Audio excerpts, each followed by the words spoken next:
Hey everyone, I'm gonna decide to live stream the space with Donald Trump and Elon Musk. I'm gonna record all this just in case if something big happens. I'm gonna try to keep quiet a lot so you guys can hear.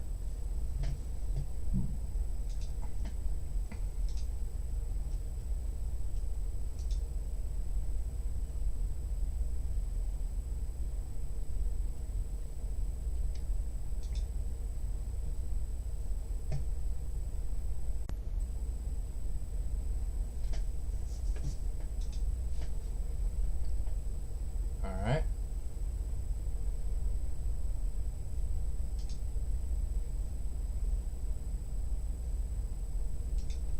Making sure to record the space. I'm just making sure I'm still in it.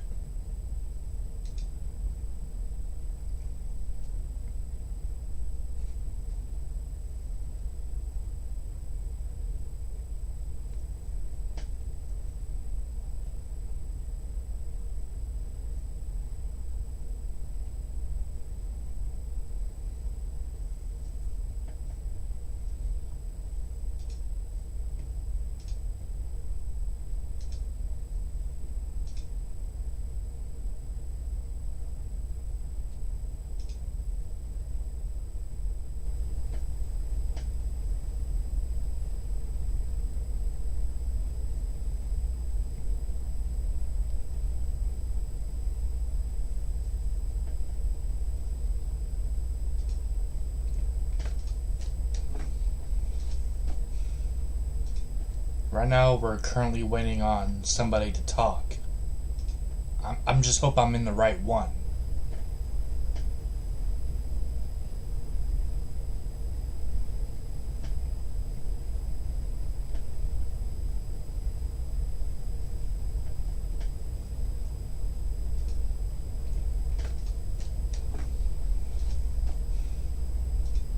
Right now, we're currently waiting on somebody to talk. I'm just hope I'm in the right one. Alright, just make sure my live stream was working. Alright, that's all good. Alright, now we just gotta wait.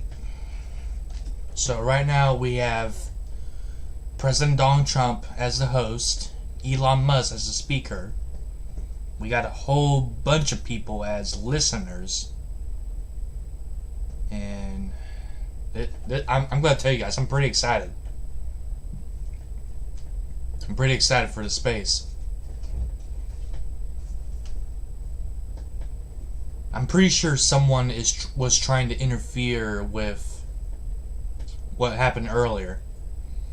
I think it was either the American government or the UK. One of those guys tried to interfere with the space.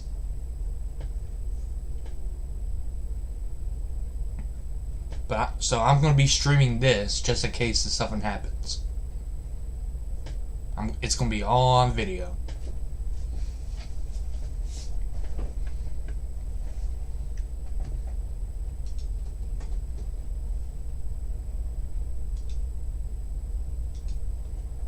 So I'm going to be streaming.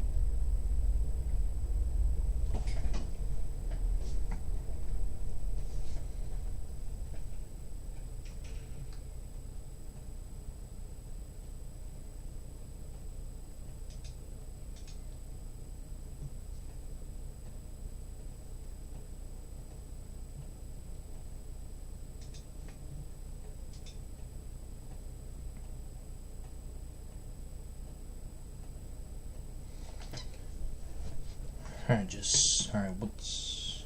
Okay.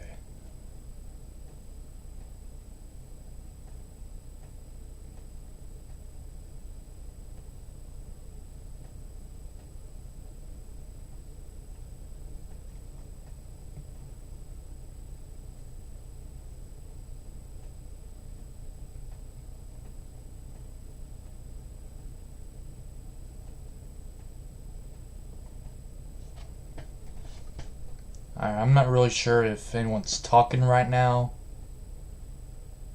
Well, I can clearly see that, Trump and Elon both have their mics turned off. I'm just hoping everything goes well. I'm recording all of this. I'm still in the space, and we got about almost 1 million listeners. Almost.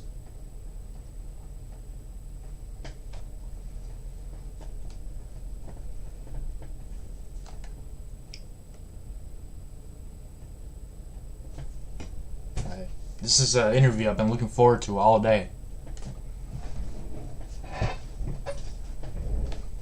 It's pretty exciting.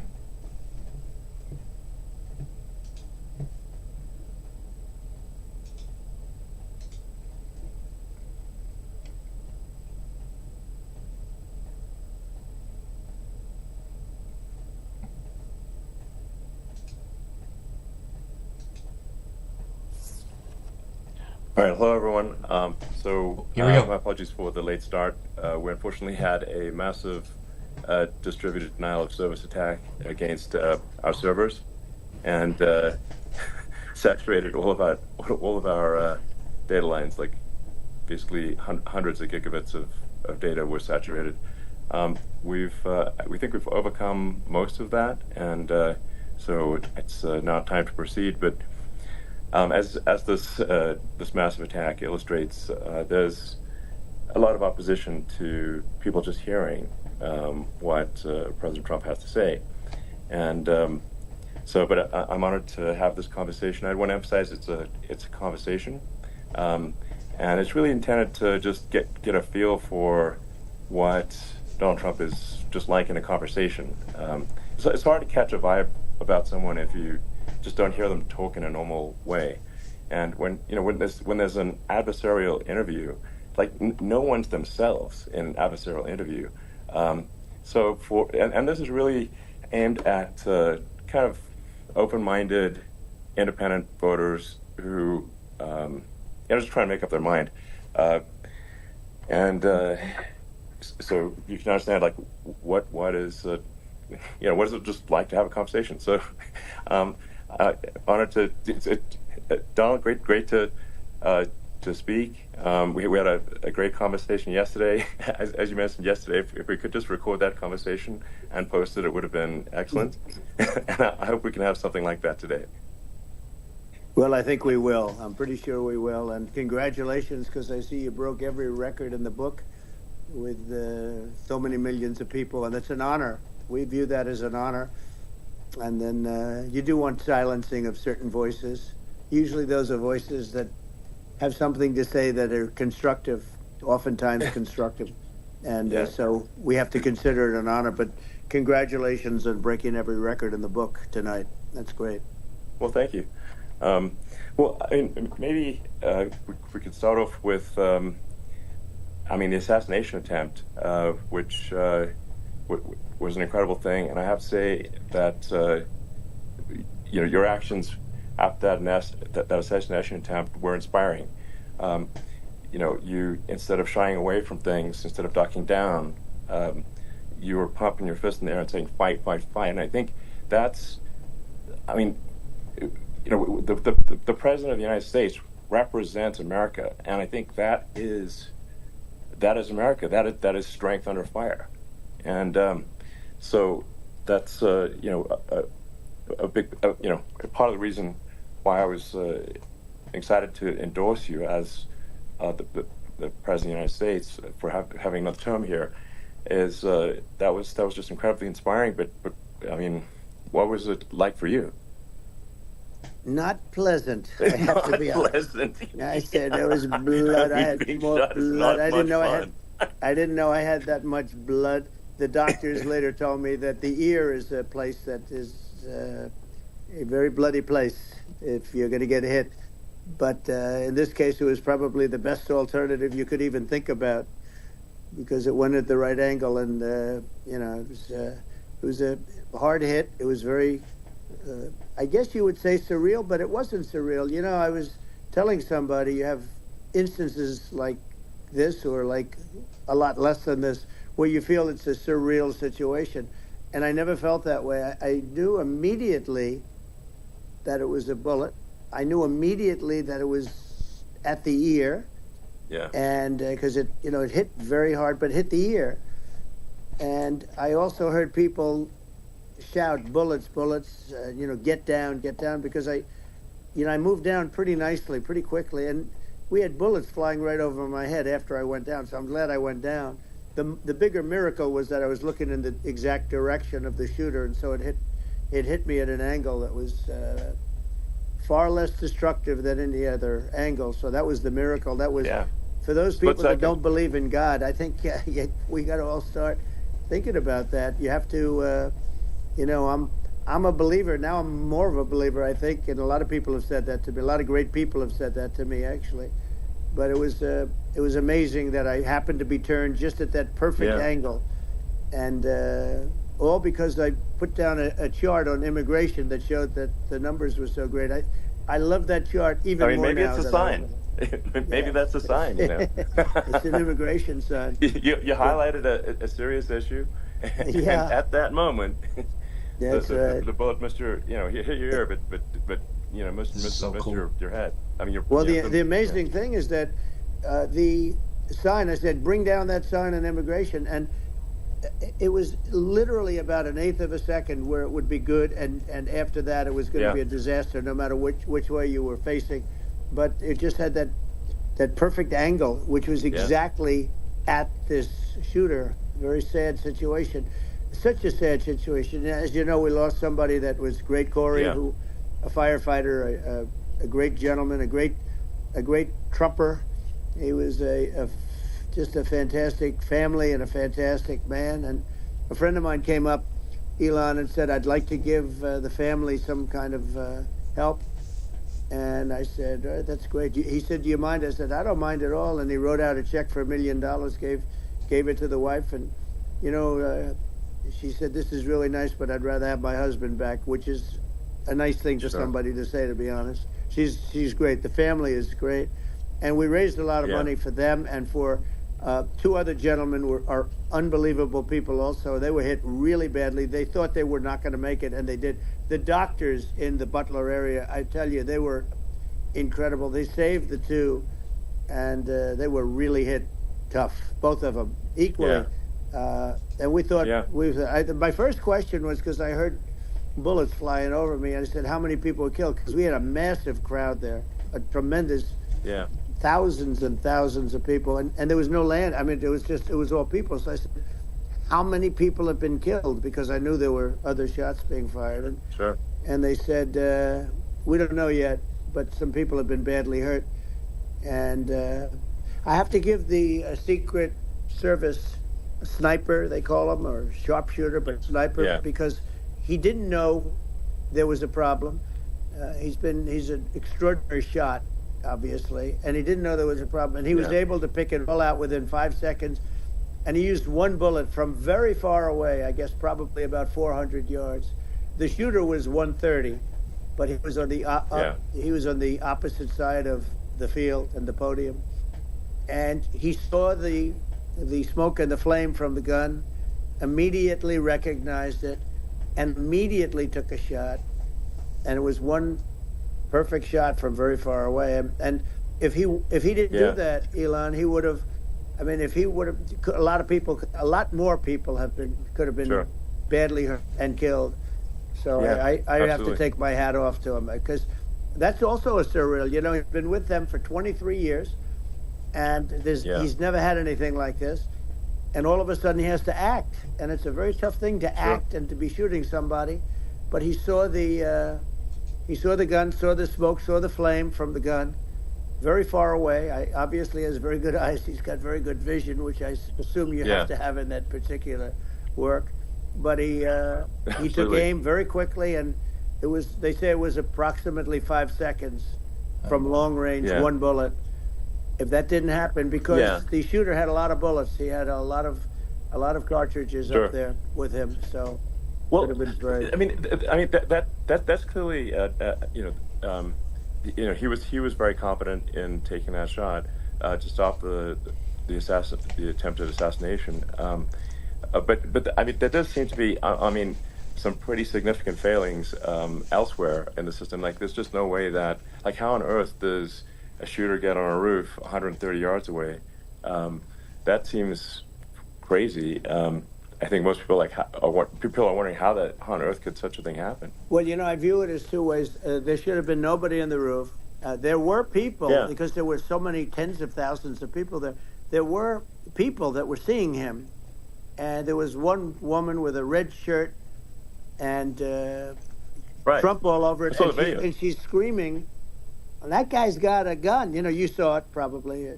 There's a guy up there with a gun. I mean, it's like I guess, for my part, and I think probably many members of the public are wondering how the heck are, basically people wondering by pointing out there's a guy on the roof with a gun. Yeah.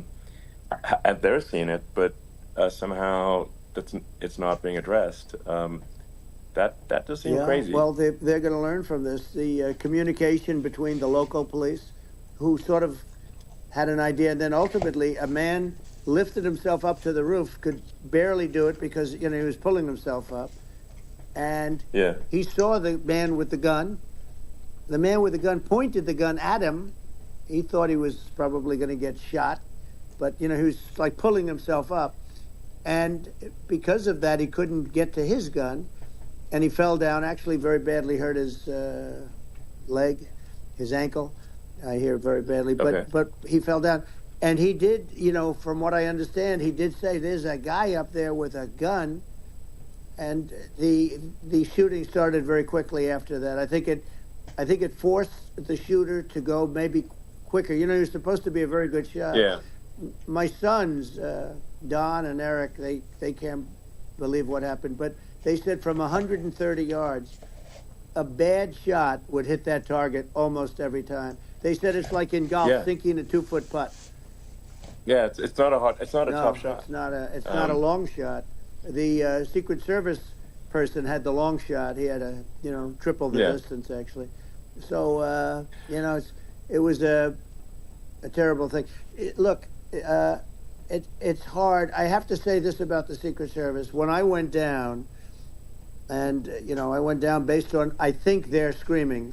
But other people also, because people saw this happen. You had so many people. One of the miracles was that nobody ran. I mean, if a gun goes off, the crowd control people showed us this. When guns go off, and it does happen in stadiums, at a soccer match or some kind of a match, everybody flees. They call it a stampede, like cattle. But everybody, and a lot of people get killed with those stampedes. We had more people than you'd have at, some of these matches or these games, and nobody left. You had a small group behind us in the grandstand, and that was full. And you look at it as it was taking place, and normally they'd be running. They didn't leave. They saw that I was hurt. They saw a lot of blood, and they saw that I went down. And it's almost like they wanted to be with me. Well, out front, you had thousands, tens of thousands of people. As far as the eye could see, you had people in Butler, as far as the eye could see. And a lot of press, too.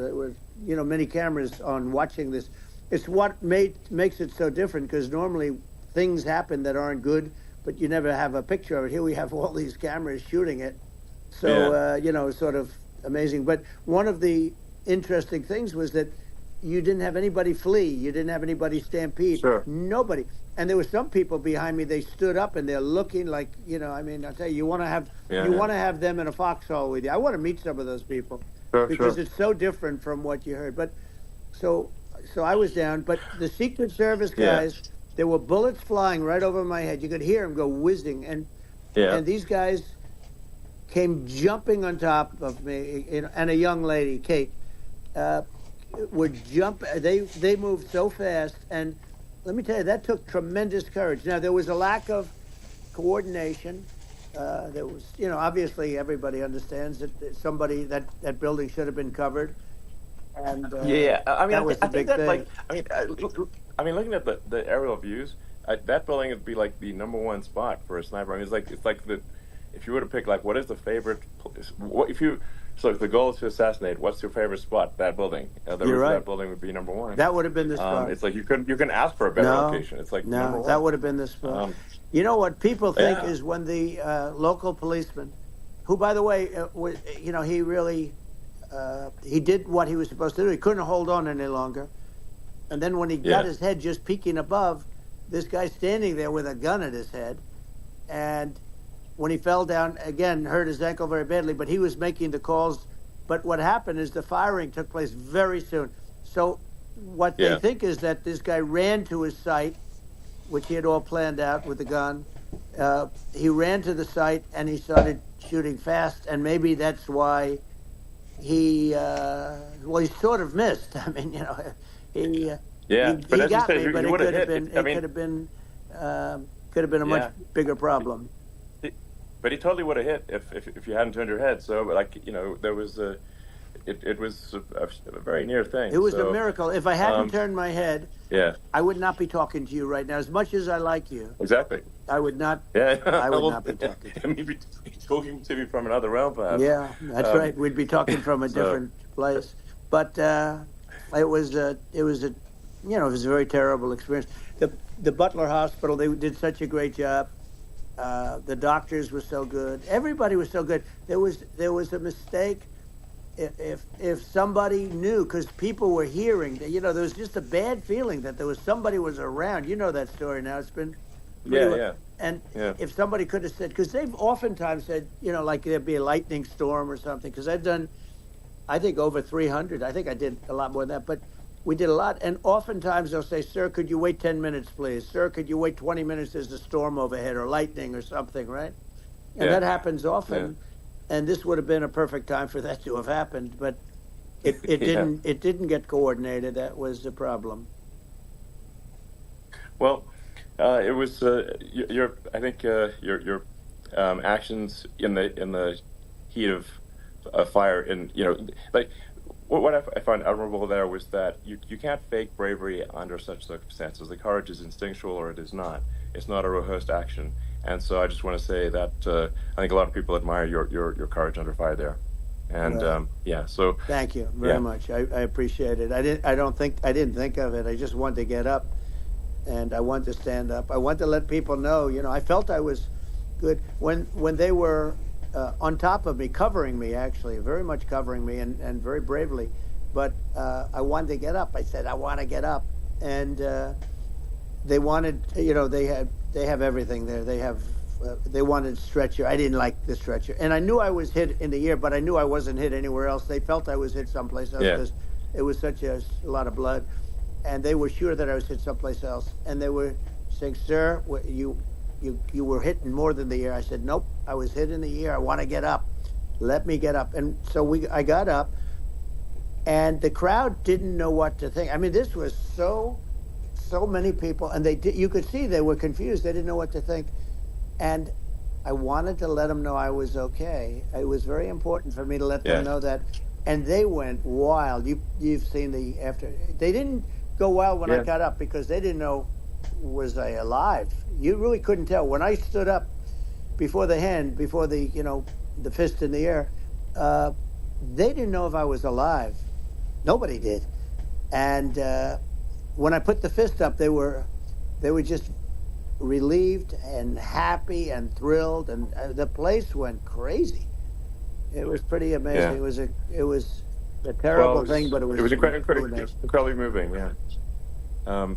Well, and I mean, speaking of the sort of slide that got you to turn that saved your life, really, was the illegal immigration slide.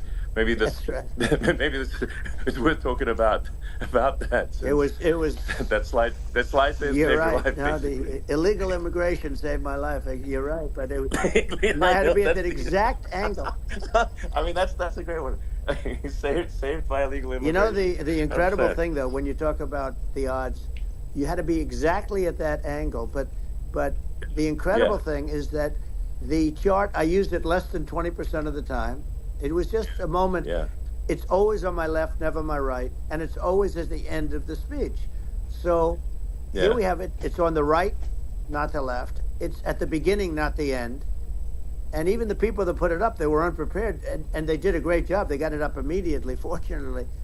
But I looked to the right, and the bullet came whizzing by, hitting my ear. So it was amazing. But when you think of the odds of that, and Yeah. you know that normally you wouldn't use it. Normally I wouldn't have the thing, and then it would have been a very different story. It's very much, I say, an act of God. It's a miracle that it happened, and I'm honored by it. I'm honored by it. Well, what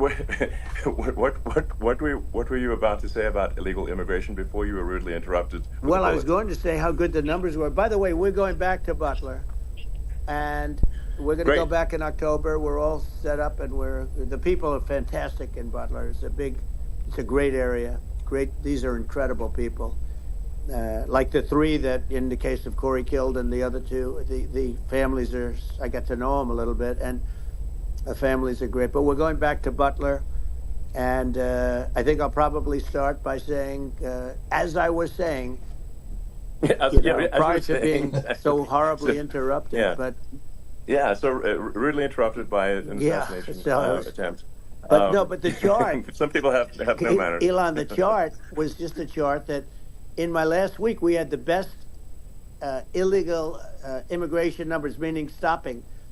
It was at the lowest. You've seen the chart. It's become quite a famous chart. Yeah. But that was the lowest point ever recorded. It was a really, I was very proud of those numbers. And then you see what happened with these people, Kamala and Joe. You see what happened. They just let it go. I had remain in Mexico policies. I had all these different policies that was so good. Guys like Tom Homan and Brandon Judd from Border Patrol. These are all people that they've been on television. They said it's the best numbers we've ever had. We had so many different checks. Catch and release in Mexico, not the United. We had catch and release in the United States. We had it in Mexico. We had so many things. We had things where many people come in there, they have contagious diseases. We had everything passed. If you have a contagious disease, I'm sorry, but we cannot allow you into the country. So we were setting literally records, and all I was doing is showing that, and I use it sometimes. Sure. And in this case, I'm glad I used it. I can tell you that. But there were fantastic numbers. But I'm going to sleep with that chart always. I'll be sleeping with that chart. That chart was very important. Very important for a lot of reasons. Well, I mean, would it be accurate to say that you're supportive of legal immigration, but we also need to shut down illegal immigration and especially unvetted illegal immigration, because that's not the same as saying that everyone who's an illegal immigrant is bad. In fact, I think most people who are illegal immigrants are actually good, but you can't tell the difference unless there's a solid vetting of who comes across the border. Does that accurately represent your position? I say it very simply. They have to come in legally. They have to be checked. Yeah. Because look, Kamala was the border czar. Now she's denying it. Everything that I do, she's saying she was strong on the border. We're going to be strong. Well, she doesn't have to say it. She could close it up right now. They could do things right now. It's horrible. No tax on tips, and all of a sudden she's making a speech and there will be no tax on tips. I said that months ago. And by the way, they had just the opposite. They had not only tax on tips, but they hired 88,000 IRS agents, and many of them were assigned to go get waitresses and caddies and all of this on tips. They have a policy. They had a policy that they were really going to go after you, and were really harassing people horribly. And then all of a sudden, for politics, she says, she comes out with what I said, which I think is terrible. And I think it's also hitting them very hard. These people are fake. Now they're also saying they did a good job on the border. We had the worst numbers in the history of the world, not of our country. There's never been a country in history that has had a catastrophe like this. We've had, I believe, and I think you believe this too, you hear 12 million, 13.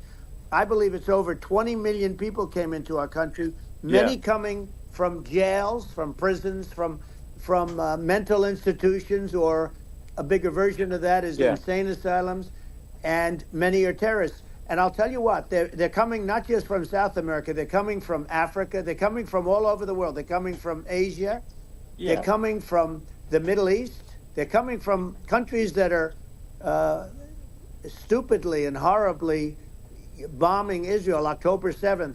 They're coming from all over the world. You look at it's so sad, October 7th, because it should have never happened. Yeah. It's so sad Sure. when you look at Ukraine. It should have never happened. We have a defective government. These are defective people, and they're not people that should be running it. But where you see it the best is the border, because you have millions of people coming in a month, and then she gets up and she tries to pretend like she's going to do something. She had 3.5 years. And by the way, they have another 5 months that they can do something, but they won't do anything. It's all talk. She's incompetent and he's incompetent. And frankly, I think that she's more incompetent than he is. And that's saying something, because he's not too good. Yeah. No, I think it is essential to have a secure border. I mean, you're really not a country unless you have a secure border. And secure elections, too. You know, yeah, absolutely, secure elections. And so it's just essential to have a real border, or we can't function as a country. And our our essential services are being overwhelmed in a lot of cities.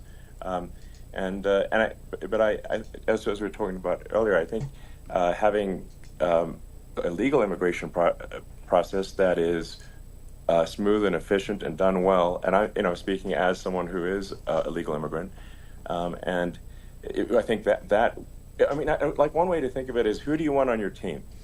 Who do you want on Team America?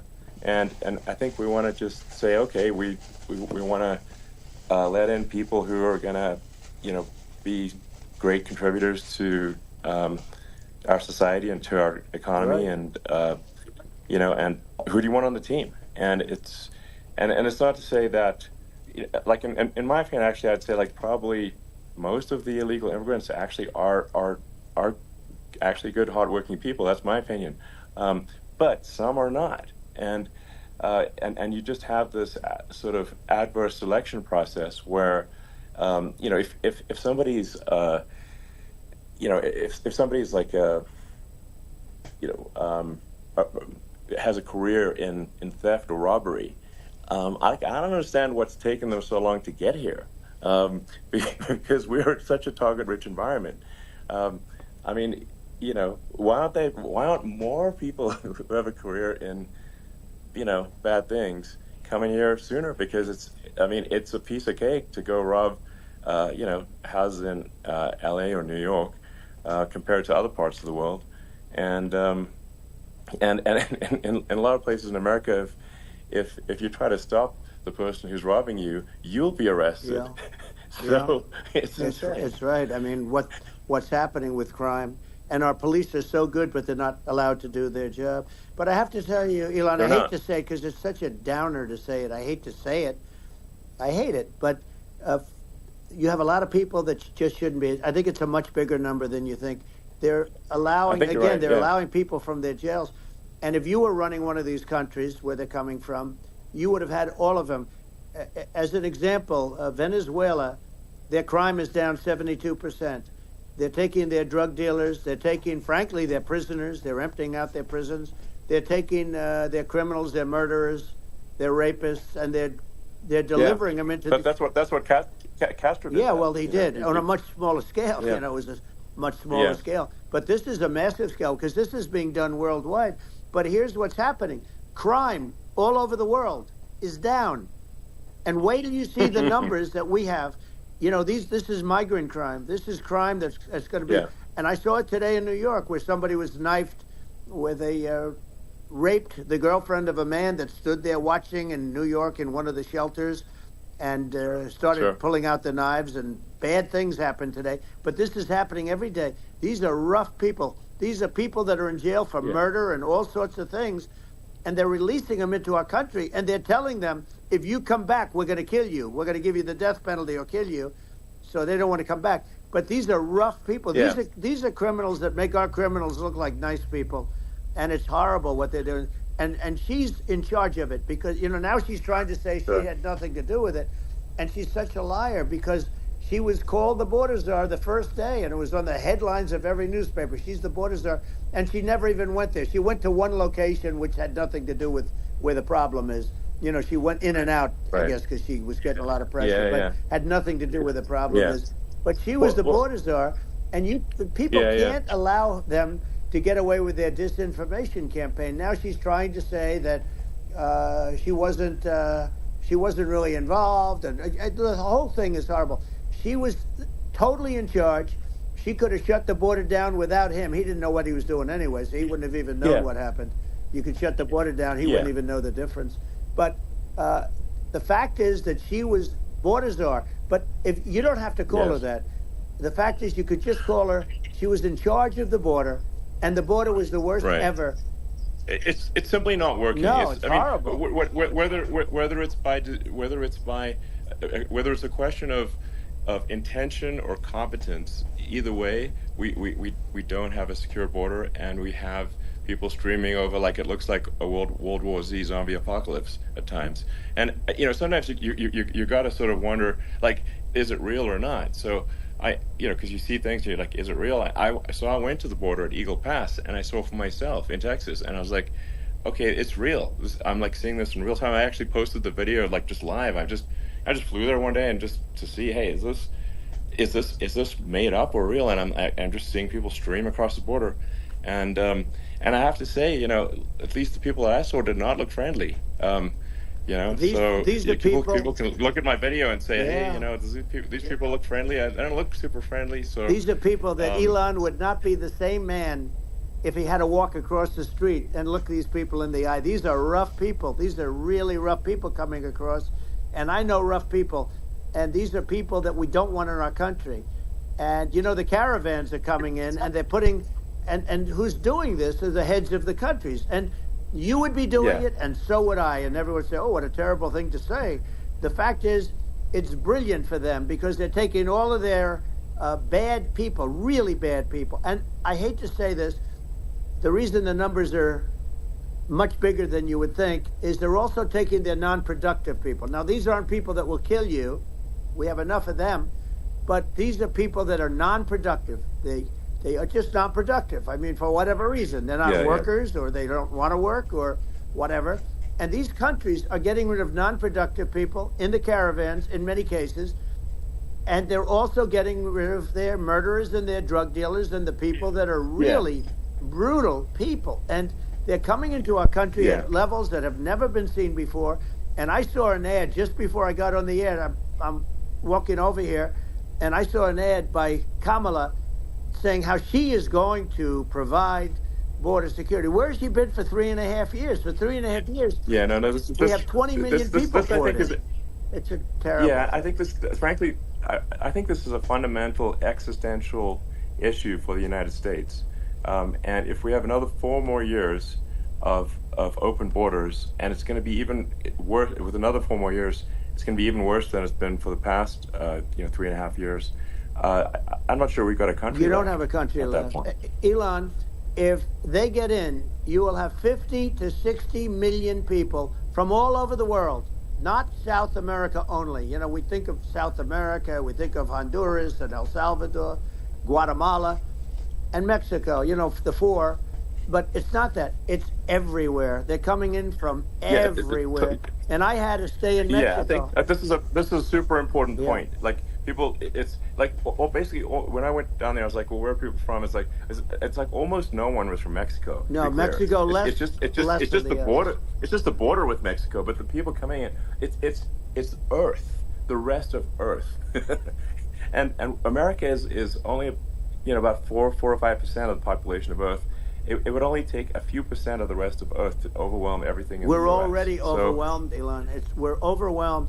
You had to see the news tonight about New York, and I love that place, and what they're doing to it is horrible, what they're doing to it.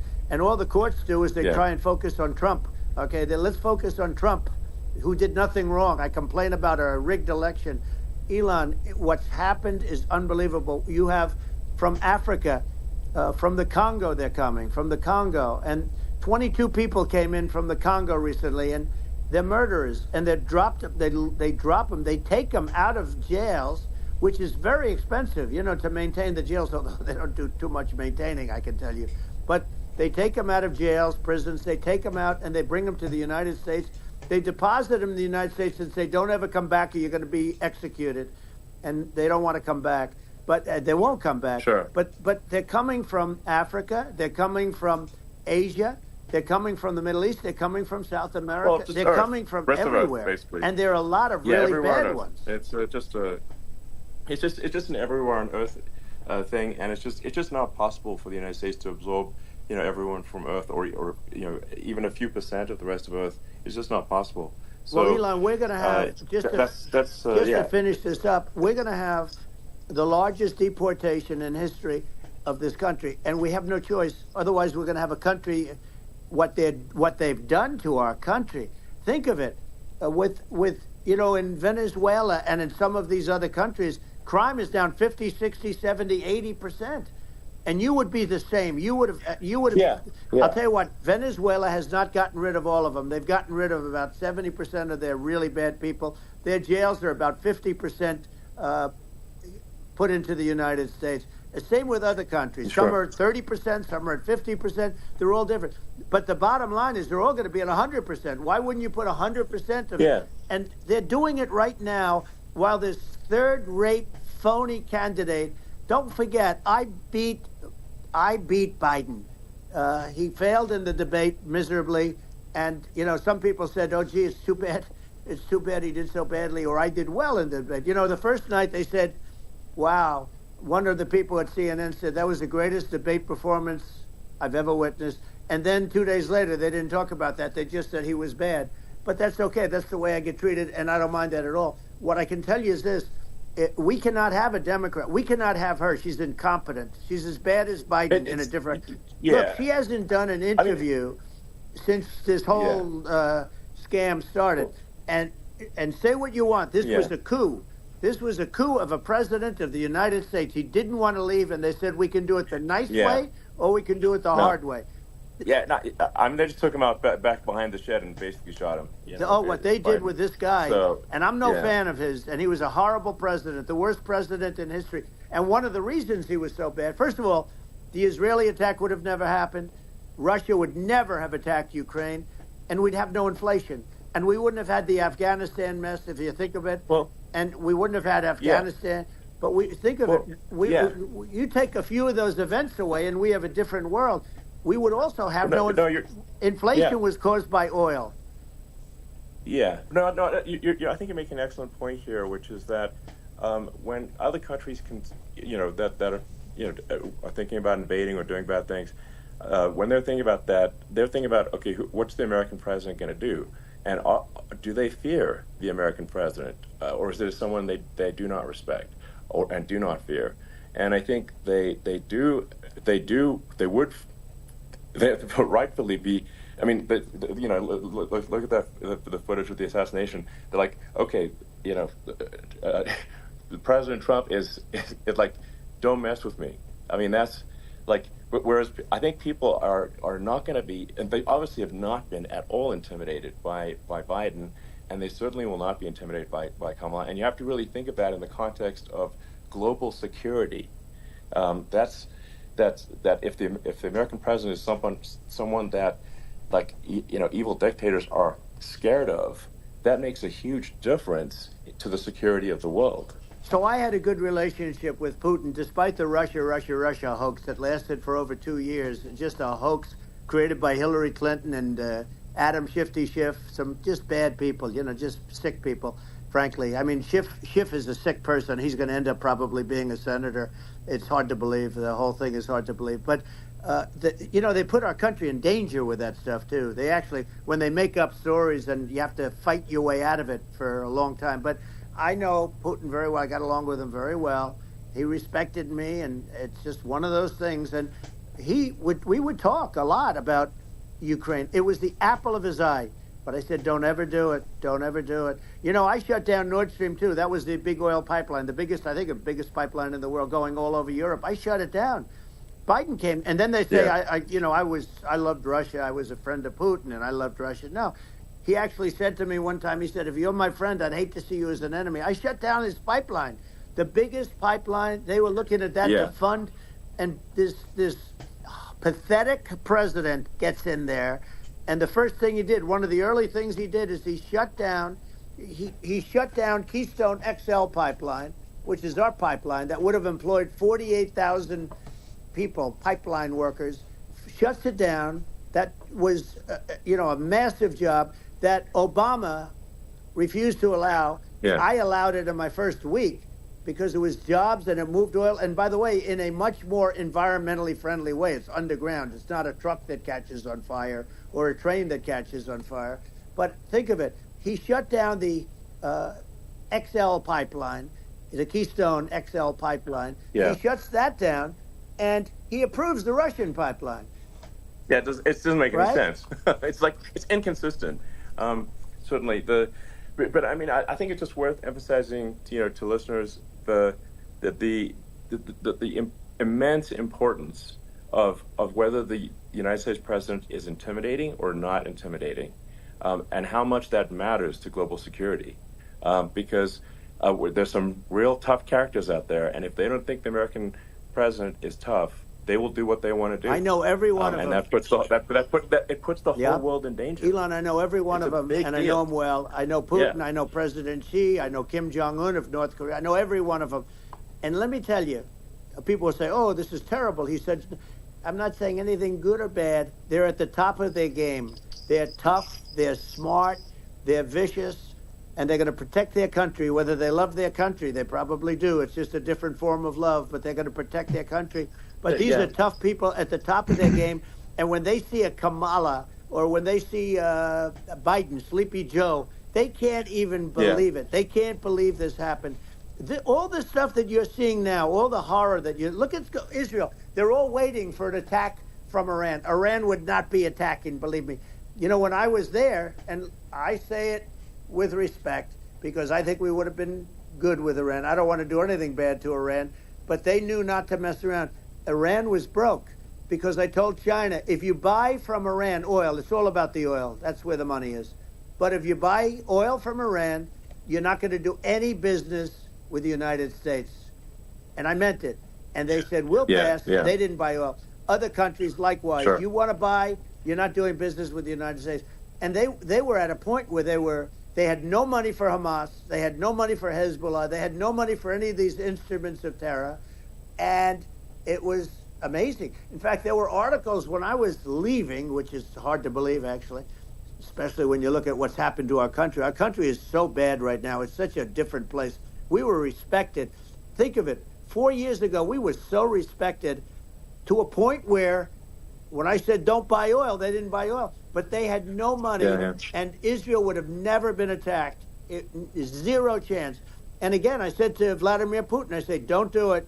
You can't do it, Vladimir. You do it, it's going to be a bad day. You cannot do it.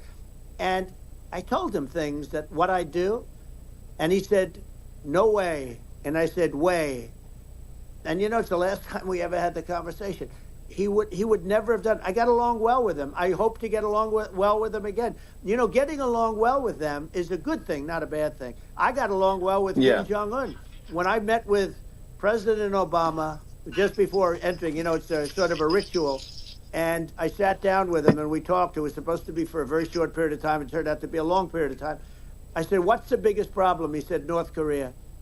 I had that problem worked out very quickly. It was nasty at the beginning with Rocket Man and all the different things. Yeah. But all of a sudden, I got a call. Those were some epic tweets, by the way. Yeah, they were. No, they were absolutely epic. Everything. He said that he has a red button on his desk. I said, I have a red button on my desk too, but my red button is much bigger, and my red button works. And then I called him Little Rocket Man, of Little Rocket Man. Anyway, here's the bottom line. All of a sudden, I got a call from him, and they said they want to meet. They want to meet me, and we met. Yeah. As you remember, we met in Singapore. We met also in Vietnam. And I got along with them great. We were in no danger. But President Obama thought we were going to end up in a war, a nuclear war with him. And let me tell you, he's got a lot of nuclear stuff, too. Exactly. He's got plenty of nuclear. He can do plenty of damage. Yes, I mean, it's because, people like Kim Jong-un, they respond to strength, not weakness. Well, and he and I had a good relationship. Remember I met him and we walked onto his land. Nobody ever walked onto his land before. I walked on. I wouldn't say. Let's bring up Secret Service again. I wouldn't say they were thrilled when I did that. I walked onto his land, and it was an amazing period. But we were not in danger with him because of me. You know, I always say that we have enemies on the outside and we have enemies on the inside. We have some really bad people in our government, and people that are and controlling of the people.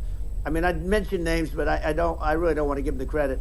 But we have some really bad, and I say they're more dangerous than Russia and China. If you have a smart president, a president that gets it, we are not in danger from those countries because they need us and they need our help. I mean, we forced Obama, if you think about it, Obama and Biden, and Bush to a certain extent, in all fairness, forced Russia and China together. And if you're a history student, the first thing you learn is you cannot let Russia and China align. But then they also got, if you take a look, Iran, and they have North Korea. That's, you know, they call it the axis of evil. In the old days, you had the axis of evil. Here we have a modern day axis of evil. These are powerful countries, very heavy nuclear, which is the biggest threat. Yeah. You know, the biggest threat is not global warming, where the ocean's going to rise 1/8 of an inch over the next 400 years. And you'll have more oceanfront property, right? The biggest threat is not that. The biggest threat is nuclear warming, because we have 5 countries now that have significant nuclear power, and we have to not allow anything to happen with stupid people like Biden. You know, Biden did something with Russia. There was no chance of him ever going in. And when I left, and then after I left, they started forming big armies on the border with Ukraine, right? And I looked at that, and I thought he was doing that because Putin's a good negotiator. I thought he was doing that to negotiate. But then Biden started saying such stupid things. For instance, he said that it can be a NATO country. Now, Russia, for as long as there's been NATO, has said we're never going to agree to that. And we go right up front and say that. And we did things and said things through this president with a low IQ, very low IQ. He had a low IQ 30 years ago, by the way, but now he might not even have a IQ at all. There's nothing on the board that goes this low. He said things that were so stupid that war had zero chance of happening if I were there. Zero chance. He was saying everything the opposite. Everything the opposite. And it's so sad because many more people have been killed in Ukraine than you read about. You don't read about how bloody it is and how disastrous. Sure. Hey, look, just in the 2 armies, you lost 500,000 people. And you know, Ukraine's having a hard time. Ukraine, I don't know if you saw the article recently, and it's true. You don't hear the true story. But if you think about it, Russia's gone, you know, Russia defeated Germany with us, and they defeated Napoleon. You know, they've been around a long time. They're a big fighting force. Yeah. Sure. And it's very unfair. And Ukraine now doesn't have enough men. They're now using young men and very old men to fight. And we're in a very bad position. And I'm not going to blame exclusively, but I can tell you I could have stopped that. And a smart president could have stopped that. It wouldn't have happened. But we had a man that actually made it more prevalent. It was so bad. The words that he was using, the stupid threats coming from a stupid face that he was using. I said, this guy's going to cause us a war. He's going to cause us. And let me tell you, it can lead to World War III. That can lead to World War III. The Middle East can lead to. We have numerous places that could end up in a World War III right now for no reason whatsoever. No, I think you're right. I think people underrate the risk of World War III, and it's just when you're looking at the risk of global thermonuclear warfare, it's game over for humanity, and it's something that people have, I think, after the end of the Cold War, people have become complacent about, but they actually have forgotten that there are currently a lot of nuclear missiles that have targeting parameters for the United States from 100%. Other countries. And one of the things we're going to do is we're going to build an Iron Dome over us. Israel has it. We're going to have the best Iron Dome in the world. We need it, and we're going to make it all in the United States. But we're going to have protection, because it just takes one maniac to start something. We're going to have protection, and we're going to have. Why shouldn't we have an Iron Dome? Israel has one. Some other places have one that nobody even knows about, frankly. But Israel has it. We're going to have an Iron Dome. But with all of that being said, to me that's so important, the most important.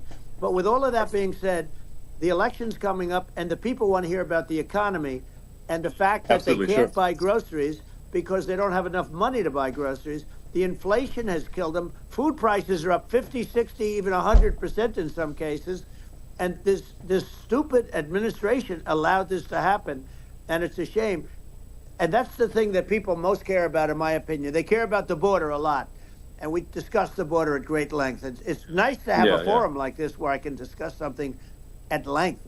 And by the way, you think Biden could do this interview? Do you think that Kamala could do this interview? They would take a pass on you. No, they could not. So they don't need Elon.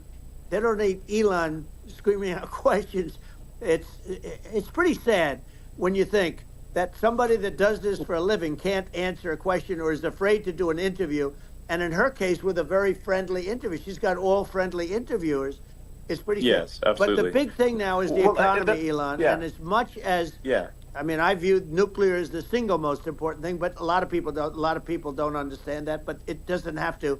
If I understand it, that's all you need. Because if I was president, you're not going to have that kind of a problem. But the thing that they really is making them angry is what Kamala and Biden have allowed to happen to the economy. It's a disaster with inflation. The inflation, it doesn't matter what you make. The inflation has eaten you alive. If you're a worker or if you're just a middle-income person, you can't afford. 5 years ago, people were saving a lot of money. Today, they're using all their money and borrowing money just to live. It's a horrible thing that's happening, and we'll end that quickly. Well, I think a lot of people just don't understand where inflation comes from. Inflation comes from government overspending because the checks never bounce when it's written by the government. So if the government spends far more than it brings in, that increases the money supply, and if the money supply increases faster than the rate of goods and services, that's inflation. So really, we need to have we need to reduce our government spending, and we need to re-examine. I think we need like a government efficiency commission to say like, hey, where are we spending money that's sensible? Where is it not sensible?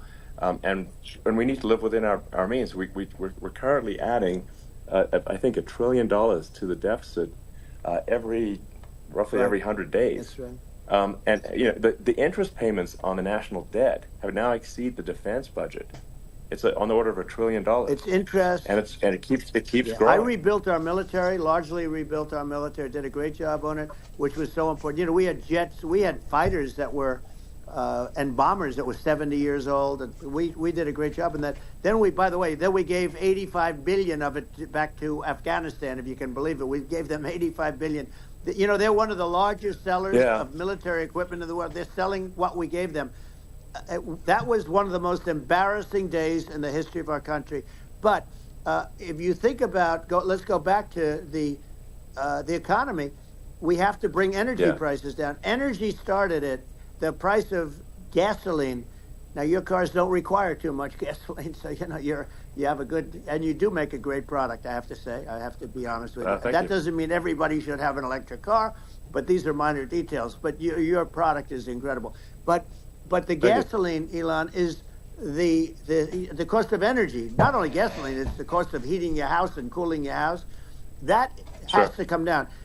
It's gone up 100%, 150, and 200%, and that has to come down. When that comes down, and we're going to drill, baby, drill. They stopped drilling, and then they went back to drilling because they went back to the Trump policy.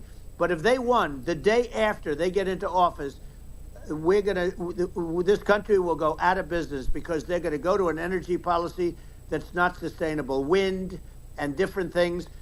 You're not going to have anything. Yeah. And I know you're a big fan of the AI, and I have to say that AI, and this is shocking to me, but AI requires twice the energy that the country already produces for everything. So we're going to have to build a lot of energy if our country will be competitive with China, because that's our primary competitor for this on the AI. You're going to need a lot of electricity. You're going to need tremendous electricity, like almost double what we produce now for the whole country, if you can believe it. Sure. Well, just going, back to this, like this basic thing, which that people try to make it sound complicated, but it's not. But inflation is caused by government Right. overspending. Would you agree that we need to take a look at government spending Yes. and have perhaps a government efficiency commission that just tries to make the spending sensible and so the country lives within its means, just like a The person does? waste is incredible, and nobody negotiates prices. You used to have a lot of people making jets, and you end up with two companies, and they'll probably try and merge at some point. I mean, I went through it. Like Air Force, just a thing like Air Force One. One of the first documents they asked me to sign, a general walks in, "Sir, would you please sign this document?" And what is it? Air Force One. That's with Boeing, which is basically two planes, two 747s. And the price was Yeah. $5.7 billion for two planes. Now, Wow. now they're highly sophisticated. That's insane. They're even nicer than your plane, okay? But much more sophisticated. They're very, I won't say what's on it, but they got a lot of stuff on it. Anyway, but it's 5.7. That's a crazy It's number. a crazy number, but I said, I'm not going to pay 5.7. I'm not going to do it. I said, who made the deal? Obama and his people. I said, well, then I know the deal's no good. I'm not going to do it. And over a course of about 4 weeks, by my saying I'm not going to do it, I got the price reduced by $1.6 billion for the exact same plane, other than we had a nicer paint job, if you want to know the truth. But for the exact same plane, I saved one. And I said to Boeing, man, you guys must make a lot of money if you can reduce the price by that. But now what I do hear is that they're going back to the Biden administration and wanting big cost overruns, because they see these dopey suckers in there, and they'll end up getting some of the money back. But I shaved it by $1.6 billion for the exact same plane. And you can now take that and multiply that out times thousands of other Exactly. items. Multiply it by a the zillion, numbers are and astronomical. Yeah. I agree with you. Well, I mean, I think it would be great to just have a government efficiency commission that takes a look at these things and just ensures that the taxpayer money, the taxpayers' hard-earned money, is spent in a good way. And I'd be happy to help out on such a commission. I'd love if it were formed. Well, you're the greatest cutter. I mean, I look at what you do. You walk in and you just say, you want to quit? They go on strike. I won't mention the name of the company, but they go on strike, and you say, that's okay, you're all gone. You're all gone. So every one of you is gone, and you are the greatest. You would be very good. Oh, you would love it. But, if you look at Argentina... Well, I'd be happy to help by the out. way, congratulations. Yeah. I just looked at the number of people that are listening to you and I chat. We'll call it a chat. But congratulations. This is very good. I mean, it's great. And you're an interesting character. The new head of a place called Argentina, and he's a big, he's great.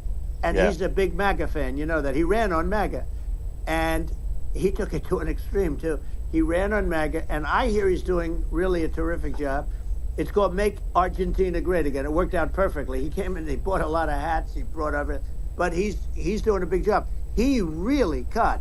And I'm hearing they're starting to do pretty well. Inflation's getting down. They had like 2,000%. Exactly. They had inflation like not normal inflation. They had the real deal. But we're going to have that pretty soon. I think we have the worst inflation we've had in 100 years. They say it's 48 years. I don't believe it. I think we have the worst. They don't include a lot of the items that should be included. Yeah. Well, it's just from government overspending and not spending taxpayer money effectively, and having just so many departments you can't even name them all, and what Milei is doing is he's cutting government spending, he's simplifying things, he's putting in regulations that make sense, and Argentina overnight is experiencing a giant improvement in prosperity. But it's also a lesson for the United States, which is that Argentina used to be one of the most prosperous countries in the world. In the 30s, 40s, and because of bad government policy, it ruined the country. And if you take Venezuela, for example, Venezuela should be incredibly prosperous.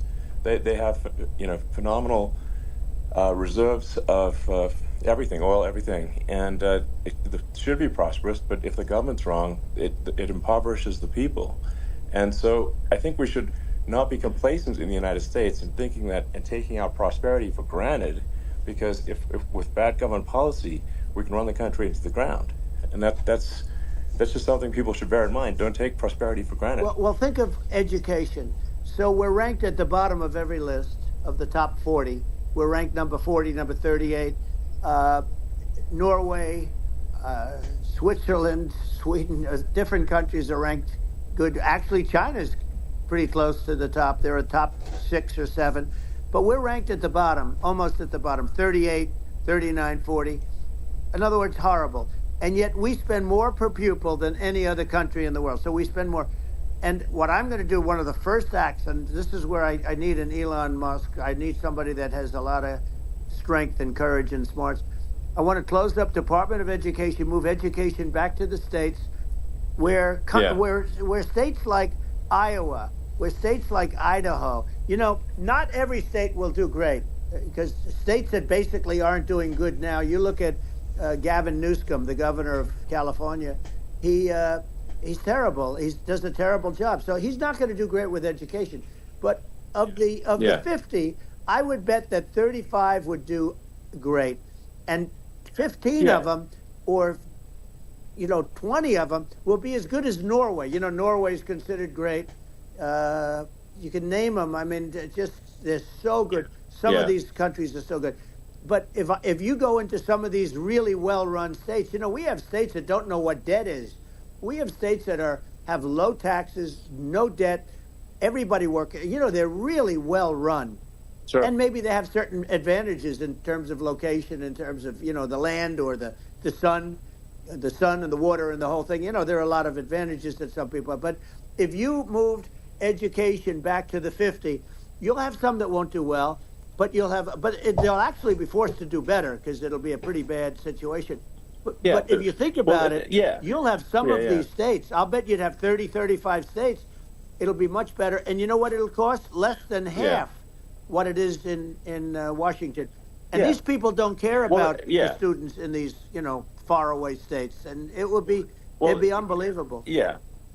I think you're making a good point in that if the states have to if each state has to compete against other states, then people will naturally move to states where it's better. Well, like California, as we said, it's a badly run state. I could go through. I got so many friends that are in those states, even if they're Democrats. I hate to mention certain states, but Illinois is badly run with Pritzker. He's a real loser. But some of these places are just badly run. But it's almost going to force them to run better, and they won't do it good initially. But you're not going to do worse than you're doing right now. And I would say that the cost, you would cut your cost by 50 or 60%. And you'd have a little monitor. You want to make sure they're teaching English, as an example. Give us a little English, right? Sure. Right? Yeah. No, but I mean, too much. I mean, some of these governors are doing so badly. I mean, they got so many people moving out of their state. They should get U-Haul Salesman of the Year award because they're driving so much U-Haul. It's actually amazing. It's just people moving out. Isn't it amazing to you as a businessman that they can even survive? Like Illinois. So many people are leaving, and you wonder, how do they survive? I mean, how do they survive? I saw where you left California, and you moved to Texas. Texas does a great job. But, I mean, I just wonder, how do these states survive when big businesses, a big oil company just left California, as you know, and they moved to Texas. How do these big states survive when they lose so many businesses? And their taxes are already really high. Their taxes are among the highest taxes. You almost wonder, how do they continue on? And in many cases, the governors don't do a good job, and they're crime-ridden places. You wonder, how do they continue to just go on? It's not a good situation. I think the only thing that's going to force some of these states to change is if they risk bankruptcy and they're not getting bailed out by the federal government. Right. Well. That's the only thing that's going to get them to change. You remember the area in California where they had that, where I guess somebody had sticky fingers and they stole a lot of money, and they went into a form of chapter and it was very nasty Yeah. for a period of time. But now it's probably the most popular place in all of California. So at some point, something like that may have to happen. But the problem is, you can't penalize people that loan money to the state when you have incompetent people like a Pritzker. Look, the family didn't want him in the family business, and then he ends up being governor of Illinois. So what is he going to be? Is he going to be a great governor? And you have people. I could name every one of them. I got to know every one of these, and some are very good, and some are just horrible.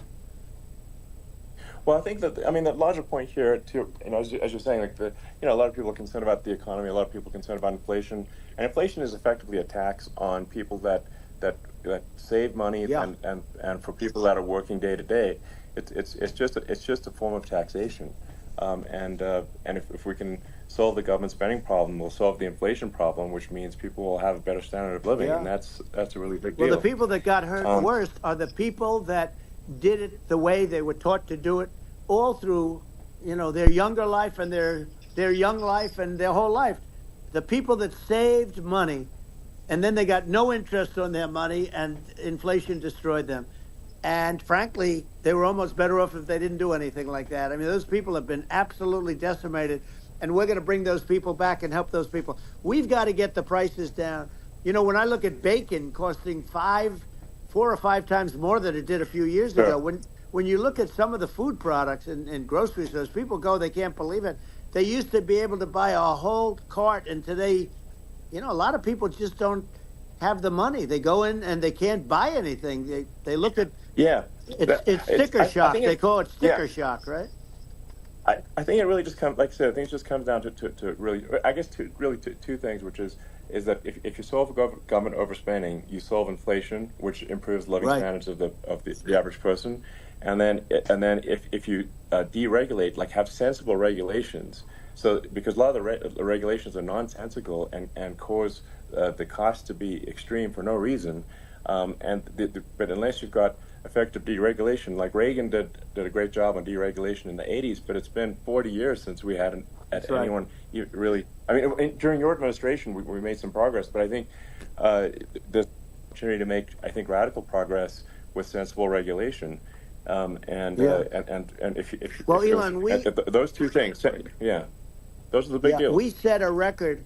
We did more deregulation and more restrictions on all of the different businesses than any other president. Remember, I had the rule for every one we put in, you have to get rid of 10 or 12. And we did radical cuts on all of that. And a lot of that's being put back by this administration. And we did radical cuts on things that weren't necessary. But we were all set. We had the best economy ever maybe in the world. And then what happened is COVID came in. And we had to focus on that. And nobody knew what it was. And I always say I got good marks on economy, good marks on military. We knocked out ISIS. We did so many different things. We rebuilt. But, I never got the credit that we really deserved on what we did with COVID. We never got the credit. But had that not happened, a gift from China, from Wuhan, came in from Wuhan, the Wuhan labs, and I always said it, and it turned out to be right. But had that not happened, we were set to start reducing debt. We were going to reduce taxes further. I gave the largest tax cuts, and we were going to reduce taxes still further for middle-income people, not only businesses. But we did it for businesses because they're the ones that's why we had the great job numbers. But we were set to really start reducing debt. And, we're sitting on the biggest pile of liquid gold anywhere in the world, bigger than Saudi Arabia, bigger than Russia. And we were going to drill, and we were going to make so much money. We were going to supply Europe with oil. I had stopped the Russian pipeline, and we were going to supply them with oil and gas. We were going to make a fortune. And then the COVID came in, and we really had to divert. Then what happened is when they came in, we kept a lot of businesses alive. If I didn't do what we did, we would have had a 1929 type depression. But the problem is when Biden came in, he got trillions of dollars and just started spending it stupidly. You didn't need it anymore. We got over that bad period where everybody was dying and feeling, it was just not a good period. Interestingly, during his administration, many more people died during his administration of COVID than during my administration, and we really got the brunt of it. But people don't realize more people died during his administration than ours. But it diverted us from doing what I wanted to do. But we had the greatest for, almost 3 years. We had the great, and you know that probably better than anybody. So many of your friends said to me, the best years we've ever had in business were during the Trump years. And also said that African American, Hispanic American were so incredible. They were having the best. Asian American women, men, young people without a diploma, young people that graduated from the best colleges, from MIT, from the Wharton School, from all of the great colleges, Harvard. They were doing better, and people without a diploma were doing better, and everybody was happy. And then COVID came, and we had the problem is they spent trillions and trillions of dollars. They wasted. They shouldn't have taken any money, and we wouldn't be having inflation right now, which is killing our country. Yeah, absolutely. I mean, I should probably say something about maybe my views on climate change and oil and gas, because I think I'm probably different from what most people would assume. Because my views are actually pretty, I think, moderate in this regard, which is that I don't think we should vilify the oil and gas industry and the people that have worked very hard in those industries to provide the necessary energy to support the economy. And if we were to stop using oil and gas right now, we would all be starving, and the economy would collapse. So it's I don't think it's right to sort of vilify the oil and gas industry, and the world has a certain demand for oil and gas, and it's probably better if the United States provides that than some other countries, and it would help with prosperity in the U.S. And at the same time, obviously, my view is like we do over time want to move to a sustainable energy economy, because eventually you do run out of. I mean, you run out of oil and gas. It's not there. It's not infinite. And there is some risk. I think the risk is not as high as a lot of people say it is with respect to global warming. But I think if you just keep increasing the parts per million in the atmosphere long enough, eventually it actually simply gets uncomfortable to breathe. People don't realize this. If you go past 1,000 parts per million of CO2, you start getting headaches and nausea. And so we're now in the sort of 400 range. We're adding, I think, about roughly 2 parts per million per year. So I mean, it still gives us. So what it means is like we still have quite a bit of time, but so there's not like we don't need to rush, and we don't need to stop farmers from farming or prevent people from having steaks or basic stuff like that. Like you can leave the farmers alone. I agree. How crazy is that? Where you have farmers that are not allowed to farm anymore and have to get rid of their cattle, and the whole world is a little crazy. But it's largely taken its lead from us.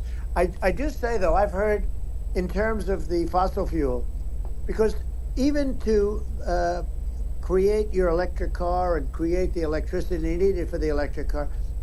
Fossil fuel is what really creates that at the generating plants. And, so you sort of can't get away from it at this moment. I mean, someday you might be able to. But I do hear we have anywhere from 100 to 500 years left. Much of it hasn't even been found yet. Yeah. But there are tremendous, like Anwar. I got Anwar in Alaska approved.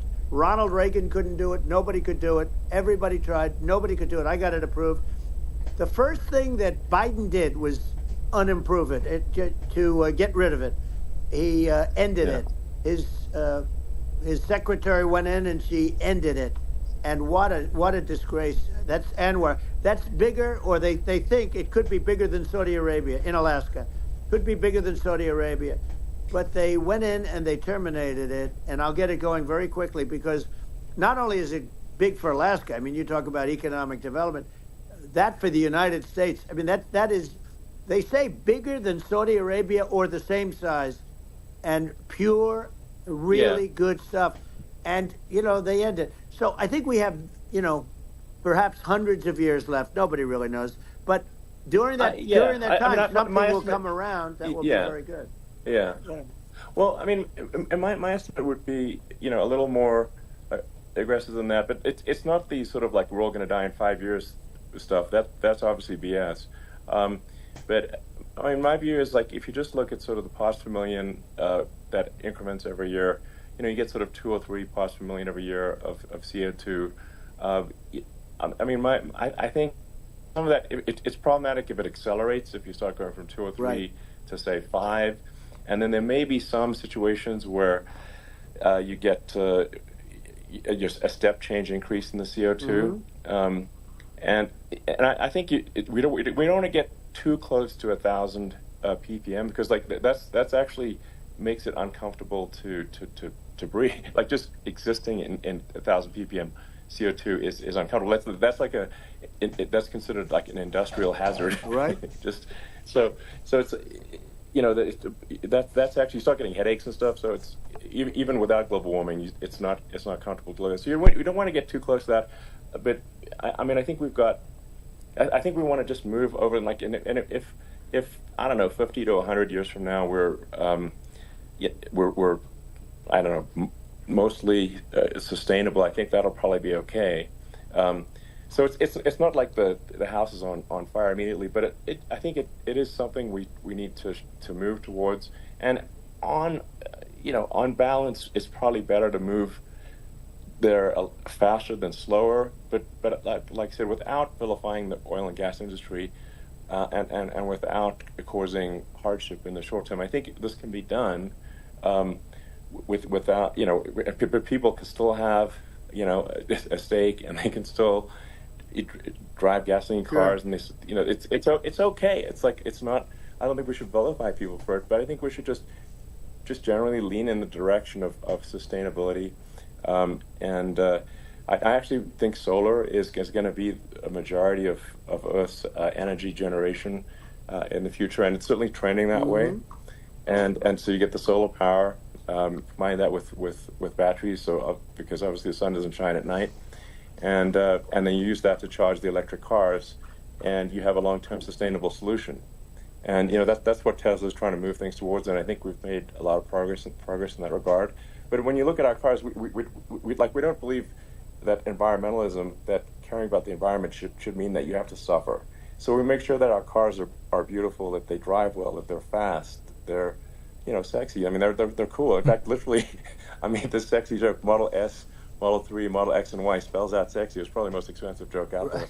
But I don't know, I like cheesy humor, So, but I'm a big fan of like let's have an inspiring future, and let's work towards a better future, and we do so without demonizing people. Right. I'm okay. It's very interesting. You use the word global warming, and today they use the word climate change because you have some places that go up, and so they were getting themselves in a little trouble with the word global warming because not every place is warming. Some places are going the opposite direction. But I'm sort of waiting for you to come up with solar panels on the roofs of your cars and on the trunks of the cars, and it just seems like something that at some point you will come up with. I'm sure you'll be the first. But it would seem that a solar panel on the roofs, on flat surfaces, on certain surfaces might be good. Yeah. At least in certain areas of the country where you have the world, Sure. where you have the sun. But I would think, and I have no idea because that's not my world, but I would think that this would be something that would be interesting. But the one thing that I don't understand is that people talk about global warming or they talk about climate change, but they never talk about nuclear warming. And to me, Sure. that's an immediate problem because you have, as I said, 5 countries where you have major nuclear and probably some others are getting there, and that's very dangerous. That's where you need a strong American president because you don't want to have this proliferation. But you have 5 countries and getting more. China is much less than us right now, but they're going to catch us sooner than people think. They're way lower. Russia and us are number 1, and I mean, we're sort of tied. And China is far behind, but they're developing at a level that you're not surprised to hear very fast. They'll end up catching up, maybe even surpassing. But to me, the biggest problem is not climate change. It's not. And everything's a problem, but it's degrees. To me, the big problem is the nuclear power. The power of nuclear is so great And when I talk Yeah, about nuclear power is underrated. yeah, It's I'll awesome. prevent World War III, Oh, I will. But the truth is that you have to, because this is no longer army tanks going back and forth and shooting at each other. This is yeah. a level of destruction and power that nobody's ever seen before. Yeah, and actually, there's the bad side of nuclear, which is a nuclear war, very bad side. But there's also, I think, nuclear electricity generation Absolutely. is underrated. You're right. And it's actually, people have this fear of nuclear electricity generation, but it's actually one of the safest forms of electricity generation. It's just a huge misunderstanding. And if you look at the injuries and deaths, caused by, say, I mean, I'm not trying to pick on coal mining, but just any kind of mining operation. Right. And there's a certain number of injuries and deaths per year. And you compare that to nuclear. Nuclear is actually way better. So it's underrated as an electricity source, and I think it's something that's worth reconsidering. But there's so much regulation that people can't get it done. So that, maybe they'll have to change the name. The name is it's a rough name. There are some areas like when you see what happened in bad branding. Right, the we'll have to problem. rebrand it. We'll have to give it a good name. We'll name it after you or something. No, it has a branding problem. When you see what happened, it does have a branding problem. When you see what happened in Japan, where they say you won't be able to go on the land for about 3,000 years. Did you ever see that? And in Russia, where they had the problem, where they there's a lot of bad things happened, and they have a problem. And they say that in 2,000 years, people will start to occupy the land again. You realize it's pretty bad. No, that's not true. But you're right about it. It's amazing.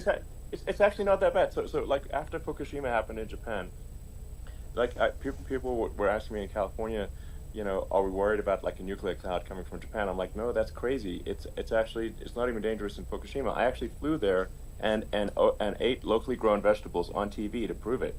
And I donated a solar water treatment, a solar powered system for a water treatment plant.